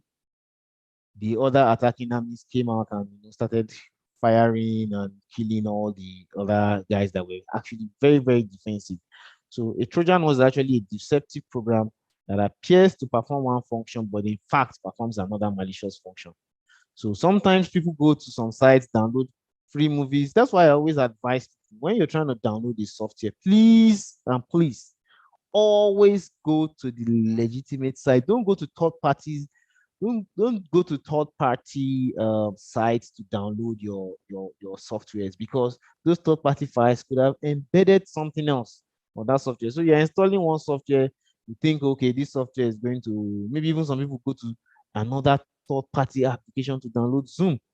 You've installed Zoom on your system, and then your system is actually, every meeting you're doing, it's copying that meeting or doing something else and sending it to the attacker. So, some people that might not be having confidential meetings, those that have confidential meetings will understand how important this is also when it comes to something like Zoom. So you download the legitimate software, you think, oh, this is a legitimate advert. You click on the advert, and next thing, your browser starts misbehaving. So that's actually called a Trojan malware. Trojan malware. The next one is virus. I'm sure most of us know what viruses are. So a virus is actually a malware which changes, corrupts, or destroys information, and then it's passed on to another system, usually otherwise in a very non-threatening means. So you'll be sending emails. In fact, some 2 days ago, I plugged my flash into one person's system, and the next thing I saw was that all the files on my system started locking on. On my flash drive got lost. So that's actually an example of a virus. I till now I've not plugged that flash drive in another system, because that flash drive now contains a virus, which is one of the major things about virus. It actually transfers in a very non-threatening means. So for instance, now if I was non-suspecting of that flash, I would have pulled it out, what's happening, and then plug it on my system. And the next thing is that the virus moves. That's why it's called the virus, just like the coronavirus. If you are near somebody who has the virus and he sneezes or something, you catch the virus. That's the same thing with the computer virus. The virus transfer is actually built to actually jump from one system to another system. So that is that for the virus. The next one is VPN. VPN is a very, very important tool for hackers and for those that are trying to protect themselves from censorship and a whole lot of things. So what the VPN does is that it creates a private tunnel for you. The internet is general. So what this does is that it creates a private encrypted network for you and transfers your information only through that network. It changes your IP address. and transfers it. So it makes it very difficult for an attacker to attack. Just like in the picture, the attacker is trying to attack the VPN tunnel, but the tunnel is actually diverging that diverging that attack. And so that is one of the user. Of course, I'm sure most of you here were all youths. Remember when there was a Twitter ban in Nigeria? What did we do? We all jumped on VPN. VPN came to the rescue. So it actually saved us from all those censorship. And same thing in other countries too, where they don't allow some particular sets of applications. What the thing does is it creates a tunnel. And so that IP address becomes concealed. And so even all those censorship will not be able to catch up with you with the help of a VPN. You can actually create your own VPN. I might also give you a brief of recommended VPNs that you can use that are trusted. We have open source VPNs and we have the paid ones. So next terminology I would like to explain is the worm. The worm is very, very similar to virus. I'm not talking of worms that we are probably thinking of, those wriggly creatures that children play with. No, it's not the physical worm. I'm talking about computer worm. So a computer worm is actually a malicious software that replicates itself. It replicates itself and spreads from one computer to another, very similar to what we talked about for virus. So particularly nasty worms can be simply a means of slowing down a system because it consumes a lot of resources. It will start acting like an application on its own and be consuming resources. So your system will start acting very slow. Another thing that the malware could do is to install a backdoor. I will still explain what backdoors are. So you install a backdoor and it will also steal data. So it could be on your system and just be pushing information and it doesn't stay. Its job is to move to another system. That is one very, very crazy thing about worms. The next, yes, backdoor now. I think we're almost rounding up. So the next terminology is the backdoor. The backdoor is actually used. It's actually the backdoor is an attack that uses virus technology to gain unauthorized access to a particular system. So what the backdoor does is that it enters the system, does what it needs to do, and helps the attacker. It's very difficult to actually get into a system. So what it does is that after you have gone through all that stress, the next thing for you to do is to install a backdoor so that next time you are coming, you don't have to go through all those stress. And in fact, once you are in that system, the next thing you do is to get administrator privilege, which is like the highest privilege on any system, or root when it comes to a Linux system. Once you get an administrator privilege, the next thing for you to do is to install a backdoor so that next time you are coming, you don't even have to. The truth is that you just click on that machine or enter that machine IP address or the identity of that machine. You don't need to enter any username, you don't need to enter password. Boom, you're in that machine. You can do anything you want to do on that machine. You don't need to log in any longer. So it's very critical for us to also learn. We also learn how to create backdoors also later on this course. It's very critical for stealing information also. So the next terminology is the exploit. Exploits generally just mean malicious software, series of command. So in this case, it's not a verb. It's not a verb in this case. It's actually here we say the hacker has used a malware exploit to gain access to my system. So it's an exploit. Sometimes in the security field, we don't call viruses or all those other things virus, worm, we just call it an exploit, especially when you're the one working. You say, I'm trying to exploit XYZ. You don't say, I'm trying to hack. So, exploit, that's the word, exploit. So in case you hear me say, well, we exploit, we do this, I mean hacking or, gaining access into a particular web interface or system. Malware, just as the name sounds, malicious software. And it describes a whole lot of bad software used to infect or damage a system. Sometimes even ransomwares are called malwares, worms, viruses, they are all categorized under malware. It's often delivered via a spam email. So be very careful when you're clicking on emails. Very, very careful to contain a malware. So the next is man in the middle attack. man in the middle attack. So the man in the middle attack is that just as the name sounds, middleman. So in this case, um, it's mostly synonymous with Wi-Fi actually.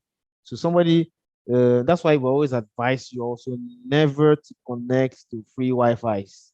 Never to connect to free Wi-Fi's unless you are sure of. If I don't connect to free Wi-Fi, that's just the truth. Let me not digress. Don't connect to free Wi-Fi's because there might actually be a man in the middle.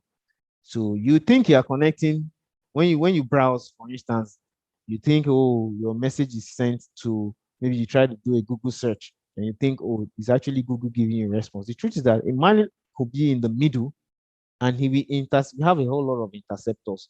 That's also one of the things that we'll talk about later on. It's an interceptor, it intercepts the traffic, modify the traffic before pushing it to the person that is actually making that request, or to actually maybe to the user. You modify the traffic before now pushing it to the user. So it comes to the attacker's machine first. He's the proxy now, so he's the one in the middle. It comes to his machine first. He modifies the request, pulls what he wants you to get from the internet, and pushes it to you. So sometimes some people actually do this man in the middle attack so that, for instance, if you're trying to find a particular information, maybe you're trying to look for Uber and Colleagues, and I'm on that network with you, I can actually switch the information that you'll be getting. Maybe I know that, oh, I'm on one website. I will hide that website from you and push other websites for you to see. So that is also one of the malicious ways to use the man in the middle attack. And I'll also show you later on in this course how to mitigate those kind of attacks. So stay tuned. Phishing is a scam. Phishing is a scam where a hacker poses as a legitimate business or an organization, especially credit card companies, banks, internet provider, in order to fool the victim into giving them sensitive information or inducing them to click a link or attachment that ends up delivering a malware into their system. So it's called phishing, just like the image you can see where we have the hook. So we actually hook you to a particular information. And in fact, a lot of our scammer brothers do that a lot. They fish. That's what they do. They bomb. So when they are doing bombing and all those things, they're actually phishing. That's the terminology for it. They're actually phishing.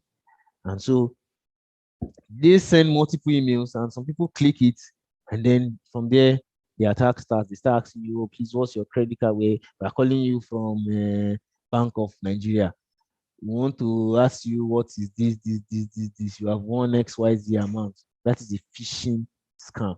So it's a phishing scam. They actually pose like the legitimate business, meanwhile they are not. The next one is ransomware.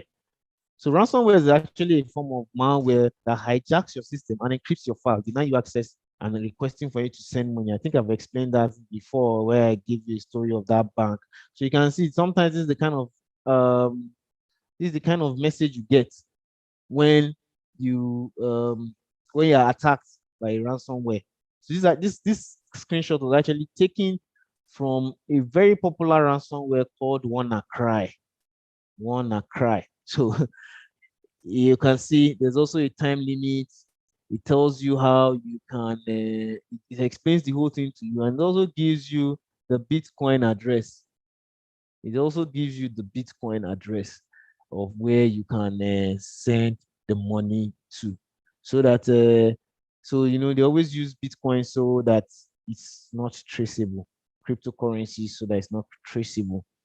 And then they actually claim that once you pay this amount, your files, if you read this, what is written on that, on the picture, you will notice that they will tell you that, oh, once you pay, you get your files back. But the truth is that we always don't, when we go for the disaster recovery, we always advise our clients never to engage with these guys, because you can end up paying them heavy sum of money and they will not give you the files. It might even be a script kiddie that actually attacked you. So he doesn't even know how to decrypt what he has encrypted. And so we always advise people never to pay ransomware to the attackers. Never pay the ransom to the attackers. That's why you should always back up your files. So immediately you suspect being attacks, just quickly format and start afresh, restore your data back. So always back up, back up, back up, back up. That's one of the major things of cybersecurity. I'll continue to hammer on that. Always back up so that whenever there's an attack, you don't feel the heat, because you can always start afresh and get all your very vital information back up and running. So the next terminology is virus. Let me not waste too much of time on virus. You already understand what virus is from. So it's actually a malicious program that replicates itself on infected computers.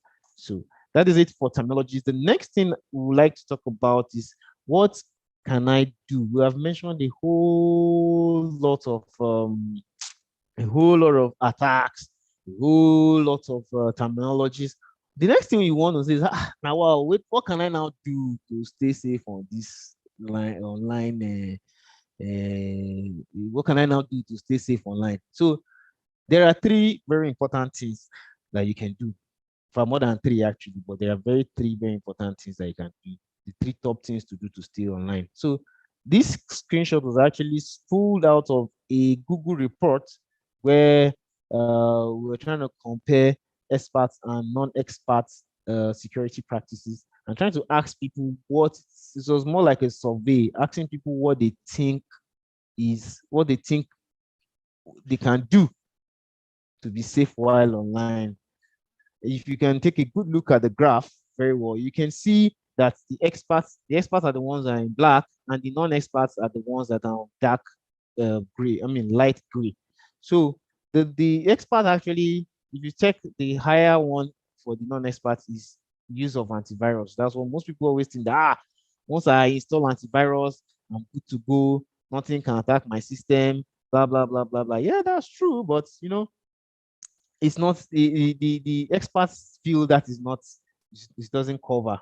The experts still feel that doesn't cover. Another thing that the non-experts think will help them to be safe online is to have strong passwords. I just laugh whenever I hear some people say, I have very strong password. Well, true, strong password helps. We'll still explain even how to make your password stronger, how they crack all your passwords, so you will see what kind of passwords you're advised to use. You see that even the experts also have a little bit of saying, okay, strong passwords also help, but actually, it can actually be broken also. Non-experts says we can always visit only known websites. Well, you can't. Somebody can just send you a random link.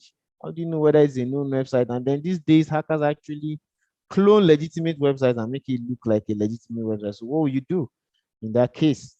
Another thing is to always change your password frequently. That's very correct. Change your password frequently. That will help. The experts also think use of unique passwords to help. That is very true. Two-factor authentication. You see, if you notice, the non-experts didn't even choose that. Very few non-experts said we should use two-factor authentication. So that means there's very limited knowledge on the importance of two-factor authentication among non-cybersecurity experts. So two-factor authentication is very important. Sometimes some people come and say, hey, they just hacked my Facebook, or my Instagram has been hacked, blah, blah, blah, blah, blah. The truth is, we ask them, did you put, how far with your two-factor authentication? I did not put it. So how will you not be hacked? The person what the attacker has done is that he has just done a dictionary attack. He has done a dictionary attack, and he has been able to break into your system. That is the truth. He has done a dictionary attack, he has broken into your system, or he has been able to even do a social engineering, and you have revealed your password to him. But if there's a two-factor authentication, you will get an alert, maybe an OTP. And then you'll be, I didn't request for this OTP, I didn't generate it. So automatically, that attacker, if I have the attacker be able to get that OTP when he's not with your phone. Same thing for our banking applications. Always use your two-factor authentication. Very, very, very important. Another thing that the experts think is that we should always update our systems. We should always update our systems. So updating your system is very important. One of the major, in fact, if you go to Google Play Store, you will notice that when you click on the information, when you try to update an application, you click on the information, they will tell you that no information available from the developer. The truth is that sometimes those updates are actually security updates, but they cannot divulge that information, because if they let you know that there was a vulnerability in that application, or every time there's an update, you know it's a vulnerability, you might not want to use that. But the truth is that it's usually a security update. Same thing I explained before, Microsoft does updates Tuesdays and Thursdays, and most of those updates are security related updates to avoid zero-day attacks. So they're mostly security related updates. So the truth is that so in summary, let me just summarize what I have in regards to what I think will be the best things to do. So first thing, install software updates regularly. Please always install your software updates. That helps you a lot. In fact, if you need to update your entire operating system, Windows does that, Mac does that also. Almost all the platforms update regularly. In fact, that's one of the things I will tell you open our once we start our test lab. The first command, even as security experts on your Kali machine, is apt-get update, apt-get upgrade. I'm sure people that are a little bit familiar with hacking, they know what I'm saying. Before you do anything, the first time you open, in fact, the same day, you might update it more than 3 times. Once you want to do another fresh attack, the next thing for you to do is to update. And that's because we also know how important it is for your system to be up to date. It saves you a lot of it protects you a lot. Unknown to you, it's actually a serious protection. Use a password manager. Password managers, um, password managers are very, very important. Although some people always argue that no, no, no. But the truth is, they say it's better they save it in their mind.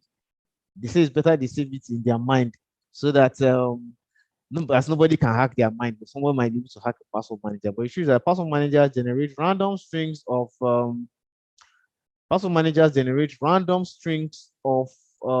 passwords, and it stores it for you. So whenever you want to access that website, just click on it, it accesses it. So that's one thing. Use two-factor authentication. This is just like this use two-factor for all your accounts, social media, anywhere that two-factor authentication is available. Please always make use of it. Possible multi-factor. Back up your data. Back up your data. I can never overemphasize that. Be suspicious of everything. Be careful of what you post. I think I've explained that previously. Always be careful of what you post. Don't just go somewhere, post, you know where you are. That's a security vulnerability. Don't post your date of birth, because most people use a combination of some vital information with their date of birth. And so don't post any information that you feel that people might be able to use to hack you. So that's one thing you need to do to stay online. Don't download just anything, and be mindful of what you post. Yes, that's very important. So now a recap of what we've done. We talk about the history of the internet, talk about what security is, talk about why you need security, what is cybersecurity, features and components of cybersecurity, where we explain all the CIA triads, confidentiality, integrity, and availability. We gave you examples of what the CIA triads using the banking app and the ATM as an example. Introduction to all the types of hackers and their motives, where we talked about the black hat, white hat, gray hat, hacktivists, crypt kiddies, blue hat, red hat. We talked about the consequences of hacking. Please hack with caution. Always hack in a controlled environment. That is why we're going to teach you how to hack in test environment. We're going to teach you hacking in a test environment so that you don't get caught up with the law at any point in time. We explained a whole lot of terminologies in cybersecurity, and we have also explained to you the things you need to do to stay safe online. Please follow all these instructions. Don't worry, tomorrow we'll go deeper a little bit into some practical aspects. These are all bonus learnings for you. So I will not talk so much about it. We talked about it in the course earlier on. So cyber warfare, as the name suggests, is countries fighting countries, and so that is it. So unlike the standard weapons of mass destruction, cyber warfare is harder to trace, as elements like malwares can be embedded in the system secretly. I explained that also previously, how they embedded malicious software in a printer and it was exported, and how some countries are very skeptical about the new upcoming 5G because it's created by a particular country and they are suspecting that that country might embed some things in it. So yeah, that is some of the things about cyber warfare. So these are just bonuses. I also explained cryptography. We have secret key, public key, and hash functions. I explained all that previously, so I will not go far. It's incident response to attack. we'll explain all that tomorrow. So yes, thank you very much. I don't want to waste so much of your time, so I'll hand over to Doc so that he does the final rounding up and the rest.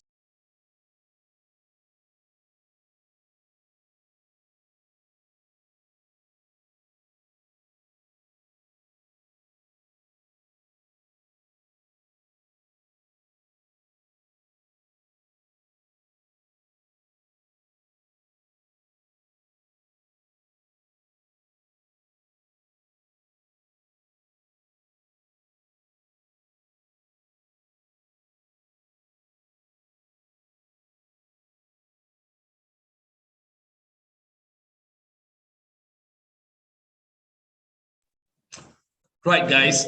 Thank you for staying with us. We've run quite a bit over time. I apologize for that. It's just that there's a huge amount of stuff to share with you.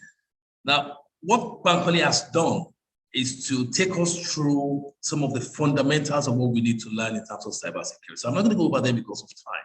But let me tell you what tomorrow is going to be like. That's what's important now for the next 1 minute. Tomorrow, you're going to start again at 12 p.m. with us. But noting the length of time required and the pace and energy required for this class, we're going to do something slightly different for your comfort. We start at 12, we break at 1 for 30 minutes, and then we log back in at 1:30 for another 1 hour. That will give us time to refresh ourselves, to review our thoughts on what we've learned, and also to give us that comfort break that we might need for such an intensive class such as this.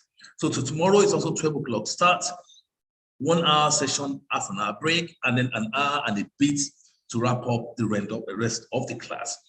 As we've said in our communication to you, we will be sending you the link for tomorrow. It's a separate link because every day in itself is different and is indeed unique. So it's important that you watch out for your email and messages from us about the link you're going to need for tomorrow for you to latch onto tomorrow's session with myself and Bankole and other colleagues. Lastly, it's important to let you know that you need to be part of this program till Saturday. The assessment on Saturday will cover every single modular content we have for day 1, day 2, day 3. Therefore, your knowledge of what we've learned so far will be required to ensure that you go through the assessment and you come out at the other end in flying colors. Let me end the class by saying thank you for staying with us. Keep well, keep safe, both online and offline. Have a lovely day. See you again tomorrow. God bless. Thank you.